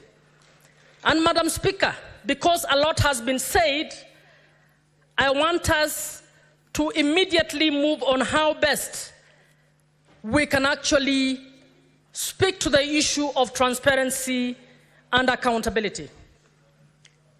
The finance bill was a trigger, and the President has returned the finance bill to the people of Kenya. Madam Speaker, what we are forgetting, that the finance bill is usually passed to finance an appropriation act that had already been assented to. It is usually passed to speak to budget items that were in the budget policy statement. Madam Speaker, the mistake number one that we do in this country, we do not publicly discuss the budget items and the appropriations that we are put in the Appropriations Act. And the Budget Committee and the National Assembly have failed us because they did not scrutinize budget policy statement, they did not scrutinize the appropriations bill properly to be able to tell the President, some of these things you have put here cannot fly. Madam Speaker, part of those items include the following: confidential budget in DP's office, 800 million. Confidential budget in the President's, in the State House, 1.4 billion. 863 million for hospitality in the Deputy President's office. 400 million for dealing with the drugs, and Nakada will be given some more money. 320 million for innovation in the Deputy President's office. 1.5 billion for renovation of state lodges. Meantime, we have 600 million 600 billion only for education, 126 billion only for health. Madam Speaker, I can go on. This is a public document. Please go and look at it. Madam Speaker, what the Gen Zs were telling the president is we must go back to the drawing board. We must reorganize the budget items. We must revisit the Appropriations Act, which you passed. The president assented to the Appropriations Act, Bill number 34, and today we have a circular from the Treasury guiding all accounting officers to rework their budgets so that we can raise the 26 billion that we will not be able to raise in taxes, and in order to rework the budget. Madam Speaker, this is my view, that it is the same cabinet secretary who put this bullshit in this budget. So he cannot be the one to be trusted to do this. Senator Catherine Muma, that is not I parliamentary withdraw. language. I withdraw. Withdraw the term bullshit. Madam Speaker, I think it was agreed we speak with emotion. And I think those items... Senator Catherine, not with unparliamentary I withdraw. language. I withdraw. I withdraw. Madam Speaker, what I have just read, and I could read more, is despicable as budget items for this country. And that we are trusting the same person who put it and took it to Parliament to be the one to reorganize is lying to Gen Zs. Madam Speaker, what Gen Zs were telling the president, we need a public participation and a participatory approach to reorganize our budget for the financial year 2024-2025 in order to together come up with a saving. I believe if we relook at the budgets at all levels, we will probably save more than the 300 and whatever billion that they wanted to actually raise from the taxes. So the big job that the National Assembly and the Senate should be doing is to do the big job of allowing our experts, whether in civil society, among the Gen Zs, to openly and transparently audit the budget items one by one for the executive, for Parliament, for the judiciary, and put money where it is required. So where we need essential services, we must put money where we need essential services. Where we are wasting money, we must remove that money, because what are we doing? We are working on budgeting for corruption. So number one, Madam Speaker, the president said that he will go and borrow for the deficit. I am recommending that we don't allow one more shilling to be borrowed until we put in place a system that can ensure accountability and transparency with debt. So, Madam Speaker, I'm suggesting not borrowing 1 shilling for the 2024-2025 budget. Madam Speaker, number 2, I am recommending that we rationalize the expenditure. We need to find out how much does hospitality for 863 million look like in one office. We need to clearly agree that is budgeted corruption. It must be moved aside. We need to start asking, what is this confidential budget? What does it normally do? And when we are doing the audit, I would want to find out, in the previous year, how much was there for hospitality? In the previous year, how much was there for confidential? What did it do? Madam Speaker, we need to start doing that.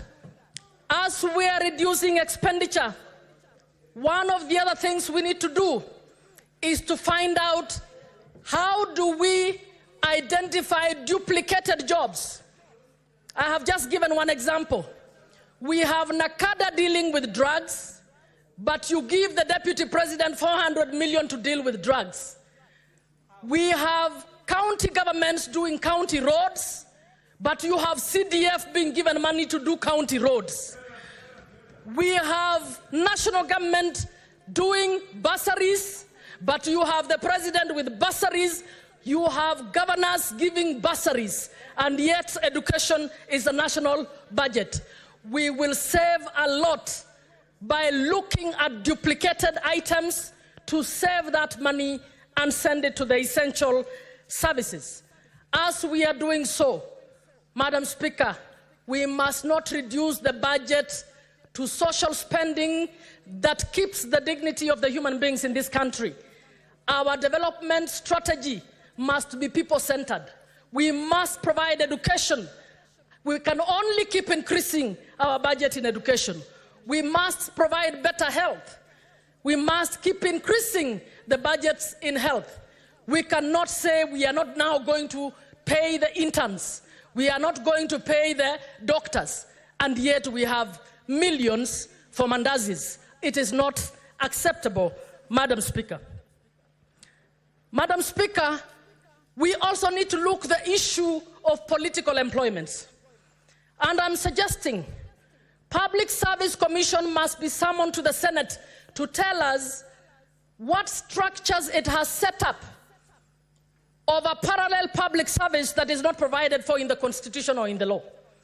How many advisors do we have in the presidency? How many do we have around the cabinet secretaries? How many, even the county public service board should tell us how many advisors do we have in counties?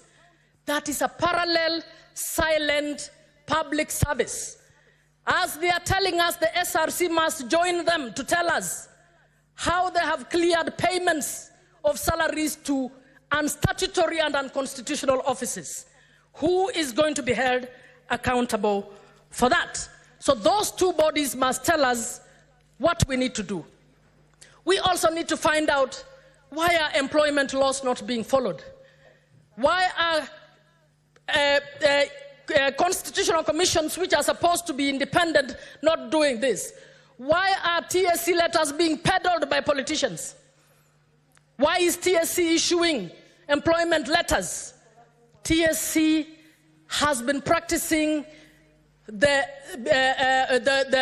has been in the practice of employing those who've been waiting before the ones who are qualified recently. Can we have a public audit to find out how many people were politically employed because they know politicians, and those who are waiting and are sons and daughters of poor people were not able to get those issues? Madam Speaker, we need to also audit debt. And I'll go quick.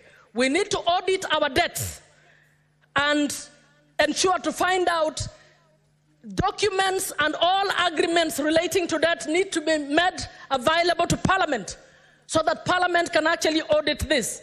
We also need to audit the debt expenditure. So we borrowed for this. Have we been doing this? And I'm suggesting that we get a special team to be able to do this. I think the Auditor General needs to be facilitated. Parliamentary PBO office needs to be revamped to help us to do debt auditing, Madam Speaker. If we do this and we do it transparently so that our audit is made public, it's not an audit to be hidden, then the Kenyan people will be able to know what we are doing. Madam Speaker, we must audit all funds. We have so many funds. The Youth Fund, the Women Fund, the CDF. How are they being implemented? We need to audit them. I think that the thinking behind funds is good and is noble, but are they being used for purposes that they were supposed to? We need to do an audit. Those ones that are being used for purposes that they should be used, be retained, and the others that are not being used for the purposes that they should actually be looked at. Madam Speaker, World Bank report in 2020 reported that we have dead infrastructure. They said 50% of CDF projects were dead because when an MP comes, they don't want to touch what the other one did. That is public money. We need to find out whether we need to put in place better structures for the management of CDF. Madam Speaker, then we come to Bunge. Bunge must do its bit like every other. The National Assembly, together with the Senate, have passed laws that are unconstitutional. I want us to do an audit of the cost that unconstitutional laws being challenged in court have cost the taxpayer because we did not do our job as Bunges. I want to find out how many laws we have passed. For instance, 30 minutes to pass a law to enable the KDF to be set against our kids. No public participation, no adequate time for members of parliament to discuss that. Madam Speaker, as Bunge, we must take responsibility for passing laws that have violated the Constitution, for passing laws that have circumvented the Constitution. Madam Speaker, I want to speak to the people of Kenya as well. As we are speaking and everybody is taking responsibility, I would want our people to also take responsibility. When we queue to receive 200 shillings from politicians in funerals and elsewhere, I want us to start asking ourselves, where do you think this person has got money from? He does not have even one industry in that county of yours. He does not have a factory where he's employing anybody. He moves around in very, very affluent vehicles, dressed up well, and just stands and dishes money, and you take that money. Ask yourself, who in their right mind would take monies that they have worked hard in a business to build a business and start dishing it out? What are we doing? That is money that should have been providing your schools that is being dished out to you. That is money that should have been making it possible for you to get access to health that is being dished out to you. Madam Speaker, we need to speak to our people to say, do not encourage thieves and do not elect thieves. Let us do what is right and let us ensure that this country moves forward. So it is a moment of reckoning, not just for members of parliament, not just for the president, not just for the CSS, even for the church leaders and other leaders. Where do you think somebody, Catherine Muma, who does not have any factory anywhere, all of a sudden has 20 million to give you? Why don't you ask yourself, na hii 20 million aliitoa wapi? I think as a country, the Gen Zs are calling all of us to recheck our conscience, are calling all of us. Senator Catherine, your time is up. 1 minute only to finish the sentence. Just 1 minute. I will finalize. Madam Speaker, I think I've spoken to every sector of society, and all I'm saying, all of us need to introspect and do the right thing for this nation. Thank you. Senator Karungo Dhangwa. Thank you very much, Madam Speaker. I'm really happy also to weigh in into this motion and support this motion. Madam Speaker, on 26th of June, I had written to your office requesting us to do the same, to have a motion to discuss what we are discussing today. I'm happy, though I did not get a reply, I'm happy it has come through the channels that it has come, for us to discuss this issue. Madam Speaker, this is the time for the people of Kenya to know that Senate is the upper house. It is what was meant to be by the drafters of the Constitution, Madam Speaker, because they wanted this house to be more an appeal chamber, to be a house that will bring appeal mechanism where Kenyans who are not happy with what is happening with the executive, with the other assemblies or with the National Assembly will always have a channel to come and weigh in and give their contribution, Madam Speaker. Madam Speaker, if the finance bill was to come to the Senate, what happened to this country could not have happened. Those maandamano that were here could not have happened, Madam Speaker, because here at the Senate, we relook into things afresh. We scrutinize again. We look at the proposals afresh by hearing and listening to the people. I can give a very good example, Madam Speaker. There was the affordable bill that was brought here, passed by over 400 MPs, Madam Speaker. But when it came to this House, we relooked into it. We gave it 49 amendments. New things that were not there, Madam Speaker. What we are trying to say, Madam Speaker, is that if the finance bill was to come, and we should fight for that space, so that anything that is passed by the National Assembly should always be coming to this House, so that we can discuss it again and again. And this country could not have been banned if it came to this House, Madam Speaker. Madam Speaker, on the issue of Gen Z, and I take this time to condole with all those who lost their children, to those mothers and fathers who lost their children. And that's why we are here, we are discussing that everything, every stone must be turned. Whoever acted contrary to the law must face the law, Madam Speaker. And it's also good, because I said, I don't want to be part of, sensational comments. I want to be level-headed, Madam Speaker. I want to talk without exaggeration. I want to talk from a point of fact.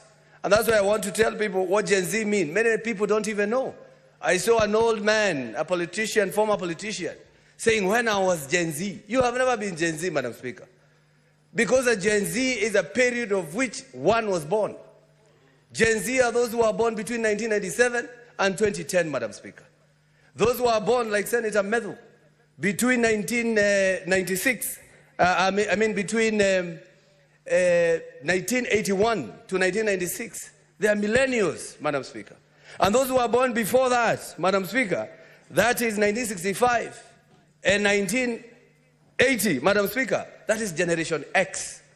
And if I was to go to our senior youth, Oburu Odinga, who was born, I think, in 1943, Madam Speaker, they are called the silent generation, Madam Speaker. And this is the generation that are created by American researchers. You are called at that particular, depending on what time you were born and what was happening at that particular time. Madam Speaker, the coming generation will be fire, will be more than these Gen Zs that we are saying. It's called Generation Alpha, Madam Speaker. Those who are born between 2011 to 2025. Why are they categorized like that, Madam Speaker? Is what was happening at that particular time when they were born. The Gen Z, they were born when we have social media, we have internet, they have access to information, they understand things as they happen. Madam Speaker, my daughter, who is in primary school, came to me after the finance bill was passed by the National Assembly and asked me, in school, the classmates were asking, did your dad vote yes or no? And then I asked, what did you tell them? Already she knows that senators were not passing. As she said, senators were not voting for this finance bill. So what this means, it is even those kids that are in school, those now we are calling Generation Alpha or the Gen Z, Madam Speaker, they understand everything that happens, Madam Speaker. Madam Speaker, we said we need to talk to Gen Z. And the reason why I've given that definition is because when the president is talking to Gen Z, he must make sure he's talking to Gen Z. And that's why I advise him to shy away from the X space on Twitter, Madam Speaker. And I will explain why. Because, Madam Speaker, when you go to X space, you only hear voices. You don't see anybody. We don't know who is in there, Madam Speaker. We might be speaking to those who are always been there, Madam Speaker, and not listen to the real Gen Z. And that's why I'm advising him, kindly go to TikTok. If you want to talk to Gen Z, you will be able to see them. They'll see your face, you'll see their face, Madam Speaker. They will even tell you, this is not a Gen Z, this is a grown, that man, Madam Speaker. Because if we go to X space, uko matusi mingi sana, and they do not come from Gen Z, because Gen Z, they are not afraid to be seen. That's why they came to the street in broad daylight. They want to be seen. They want to be identified. They are fighting for their people. So I asked the president and the deputy president, go to TikTok, learn how to say tap, tap the screen, guys. Tap, tap. I want to talk to you. I want you to see me. I want us to talk to each other, Madam Speaker. Madam Speaker, I want you to take a pen because we have to do some math. And this is the time that we as a nation, we should now start taking stock of what has been happening. What has been wrong, we say enough is enough. And that is the CDF, Madam Speaker. Mr. Speaker, when the former senator or the former member of parliament from as a constituency in Nyandarua, Mr. Karue, came with CDF, that was the beginning of devolution. What he was trying was to devolve services to the people. So when devolution came, CDF should have died a natural death. Because that is devolution. Madam Speaker, and it has been said here, can you imagine the government gives you money to go pay government? That is bursary. It gives you money to go pay a government school. And I want us to do the math, Madam Speaker. Take a pen, Madam Speaker. Every constituency in their CDF, they have over 50 million for bursary, Madam Speaker. If you multiply 50 million times 249 constituencies, 290 constituencies, Madam Speaker, you'll get over 20 billion Kenya shillings. Every county has, every governor has an education bursary fund, which they put between 200 million to 300 million. If you do an average of 300 million, multiply by 47 counties, you get again over 20 billion Kenya shillings. Over 20 billion Kenya shillings. That is 40 billion or 50 or 60. If you add the GAF, the women rep, they also have bursary. The president has bursary. The governor has bursary. We will get almost 80 billion Kenya shillings. Madam Speaker, why don't we just give this money to schools and make education free? Madam Speaker, why don't we take it direct to the schools and make high school education free of charge? I don't have to give an MP money to come and bring it to the village. We have M-Pesa, or we have channels of sending that money to schools, Madam Speaker. Madam Speaker, there's an issue of KERA. KERA, Madam Speaker, and I'm speaking as the chairman of Roads and Transportation in the Senate. We should disband KERA and make sure this money goes to the counties, Madam Speaker. It's better to deal with one thief than 290 of them, Madam Speaker. This money, let's go to the governors. We are saying governors are stealing. We are here as a Senate to make sure that they don't. It's better to deal with one thief than talk or deal with more than 290 thieves, Madam Speaker. Madam Speaker, we are even asking ourselves, if the governors, and I heard the Senator of Isiolo, and also I have had the same cases here, that the governors are not respecting the Senate. Madam Speaker, if the governors are not respecting the Senate, we have tried to find them. They are paying the money within a day. We have tried to tell the police to arrest. The IG cannot arrest them. Why don't we as a Senate also say we are going to change the rules and the laws that we can also emanate with the motion to impeach a governor from this house, Madam Speaker?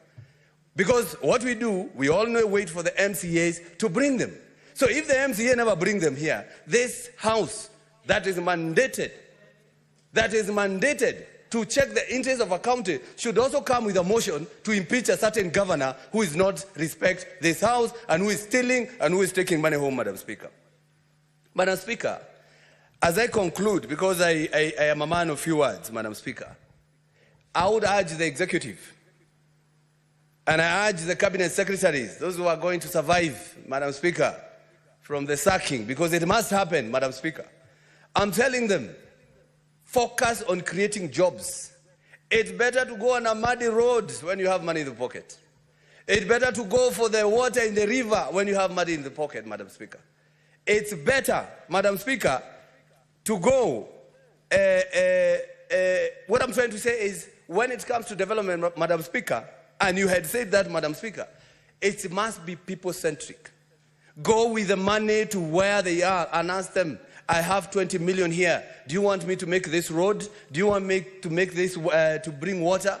Or do you want me to create an industry here so that everybody will have something in the pocket?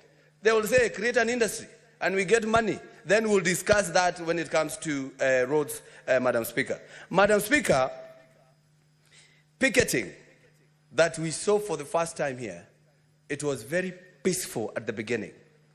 And the reason why it was very peaceful, because that is when only Gen Z were on the road, Madam Speaker.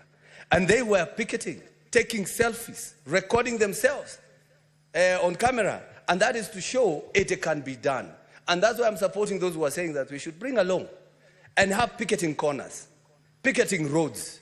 We should even have a picketing authority, Madam Speaker, that receives every every petition. When somebody comes, they come where picketing corner, there is an office, there is some people there, you receive it and you follow it through, Madam Speaker. Because what happens when it comes to this place, Madam Speaker, sometimes people do not even know. Because we do things in very quiet. And that's why people are worried. They were saying senators have just become clever overnight. No, we have been like this. It's only that they show MPs on KBC every day. We do not share equal platform. And that's why we should also say, anybody who is speaking here, Madam Speaker, if National Assembly is given 20 minutes, we should get 20 minutes on the KBC, which is the national broadcaster, Madam Speaker. Otherwise, they just show the National Assembly, they don't show what we do here. People have to go to YouTube, Madam Speaker. Madam Speaker, I would want to talk to the public service, and especially the CS, if he survives, Madam Speaker. It's good to advise him if he still retains his position, Madam Speaker. In Dubai, they have a ministry called the Ministry of Happiness. It even have a CS or a cabinet secretary. And people thought the Ministry of Happiness was to have somebody who will come to your house and crack jokes and make you happy. No. And that's why I'm suggesting to the CS Moses Kuria, in your public service, create a department called Happiness Department. Why am I saying that, Madam Speaker? That is to check whether everybody is happy with the services they are getting for the public service. By the time you go to get your passport, Madam Speaker, before you leave that office, there must be somewhere you press to say, I was served well, I was not served well, and this person is very rude. And then it goes direct to the ministry, Madam Speaker. If you go to get your driving license, you must, before you leave that office, were you served well? And then you click somewhere, it goes to the department, not to that office. That office wouldn't even know. They will only know when the PS, the CSs will come to your office knocking, saying, my friend, so many people are complaining, so we get rid of you. Even us, Madam Speaker, I've gone to Israel. And Israel, at the gate of the parliament, when you get in, there's a very big screen that says who is in parliament and who is not. So when you get in there, you'll be able to know whether the person who you sent to parliament to represent you is in or not, Madam Speaker. And it is shown every day. So that we can be able to be here, Madam Speaker, and fight for our people. But sometimes we come in, then we go, we are seen in the village, we are trying to balance things, Madam Speaker. Madam Speaker, I would want to tell Gen Z, when you are done with the national government, and I believe so far so good because you have been listened to, go to the counties. Go to the counties and join your senator. Pick their hands. Go to the counties. Why am I saying that? Because the governors there, they are using the public money that were deducted from you through the previous finance bill. That money was taken and given to your county. Kiambu has been given 15 billion within this financial year. But what the governors are doing in those counties, they are giving your mothers and your fathers handouts. I'm talking to Gen Z. They are giving your mother sweet potato vines to go plant, handouts. 2 chicken here, handout. A fish there, handout. So that your fathers and mothers can think these governors are working. And they do not look at it when these governors are eating into Gen Z's future, Madam Speaker. So that's why I'm saying we should also join hands and ask for accountability. Ask for accountabilities at the county level, Madam Speaker. Madam Speaker, the issue of employment, and that will be my last point, Madam Speaker. We do have National Employment Authority. We should enhance its mandate. And the mandate is to say, because we are always fighting the wage bill, the mandate is to say, we need to know who is employed where. it should also be somehow devolved. So that when you go to the counties, like Kiambu County, we pay almost 6 billion per year or more as a wage bill. People are just getting, a governor gets in, employs all his people. Kiambu, we have had 4 governors. So every governor has employed everyone. And the next governor probably will do the same, Madam Speaker. So the reason why I'm saying the National Employment Authority should have a record of everybody, every person who is employed by a governor should submit their CVs, their documents, their letter of appointment, when they were employed, so that if I want to check, and it played very well here, Madam Speaker, when we were having the impeachment, we asked the governor, did you employ this person? The governor said, I have not employed him. Oh, I have not employed her. But how can this house know? You have no way of knowing, because the governor is the employer and also the custodian of those documents. So they only need to withdraw them. They only need to remove them. They only need to readjust. If you said he was employed as a PA, and maybe he was wrong employing him as a PA, they readjust. They say he was an advisor. So the best thing is to have an agency whereby anybody who is employed by a county, those documents are submitted there. So that if I want to know how many people are employed by the governor of Kiambu, I don't have to go and ask him. I have written to him a letter, reminders and reminders, and he has not given the list of those he calls the liaison officers, Madam Speaker. But if there was this authority, I don't have to write to him. I just write to the authority, and the authority will give me that information, Madam Speaker. So, Madam Speaker, I call everybody, either Gen Z, either millennials, either Generation X, either the silent generation, which is also in this house, Madam Speaker, because we are lucky we have almost every generation in this house. And that is good for democracy, Madam Speaker, that we should now talk, and we should not run for, fight for simplicity, but we all need to do, all we need to do is fight for the future of this country and make sure that the decisions that we make have consequences that are useful to the coming generation, Madam Speaker. Thank you very much, Madam Speaker. Senator Montet. Thank you, Madam Speaker. At last I get to talk. I've waited for 2 days. Madam Speaker, I also want to thank the leadership of this House, just like other senators have said, because of giving us this opportunity to speak to this matter which is so important for this nation. Madam Speaker, I would sincerely first want to pass my condolences to the families of our sons and daughters who died in this struggle of trying to be listened by their own leaders. To those who are sick in hospitals, Senator my Montet, prayers... Senator Montet, just sit down for a second. Let's hold on her time. Honorable Senators, pursuant to Section 34(2)A of the Standing Orders, I wish to invoke the powers to extend the period of this sitting by 15 minutes to enable Senator Montet to be done at the end of the day. Thank you, Madam Speaker. Madam Speaker, as I was saying, to those who are in hospitals and those who are at home, sick and injured, my prayers are with you, and may you get well soon.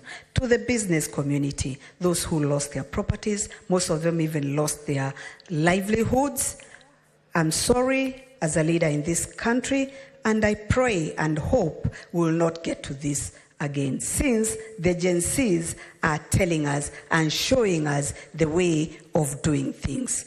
Madam Speaker, the country had gone south.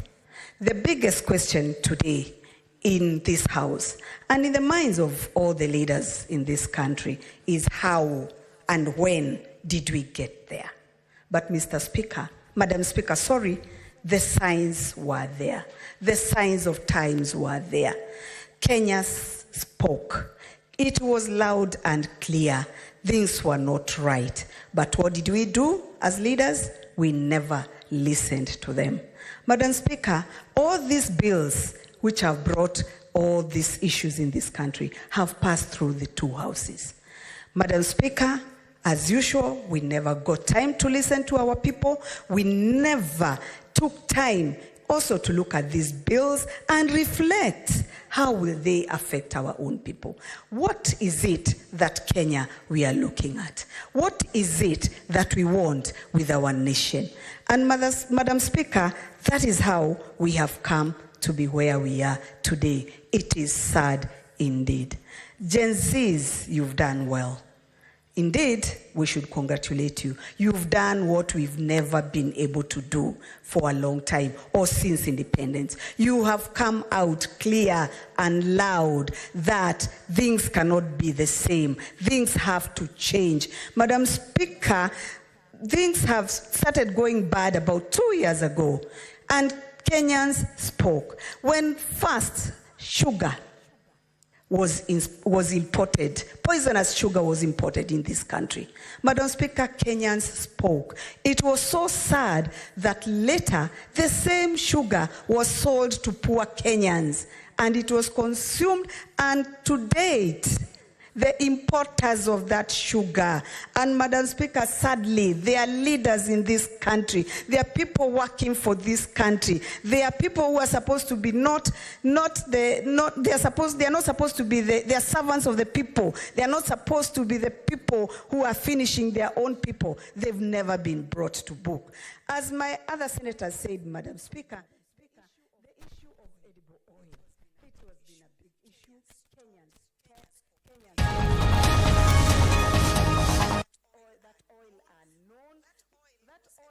eventually actually declared that it is poisonous too. But what happened? They've never been brought to book. Speak. Not that this house has not tried to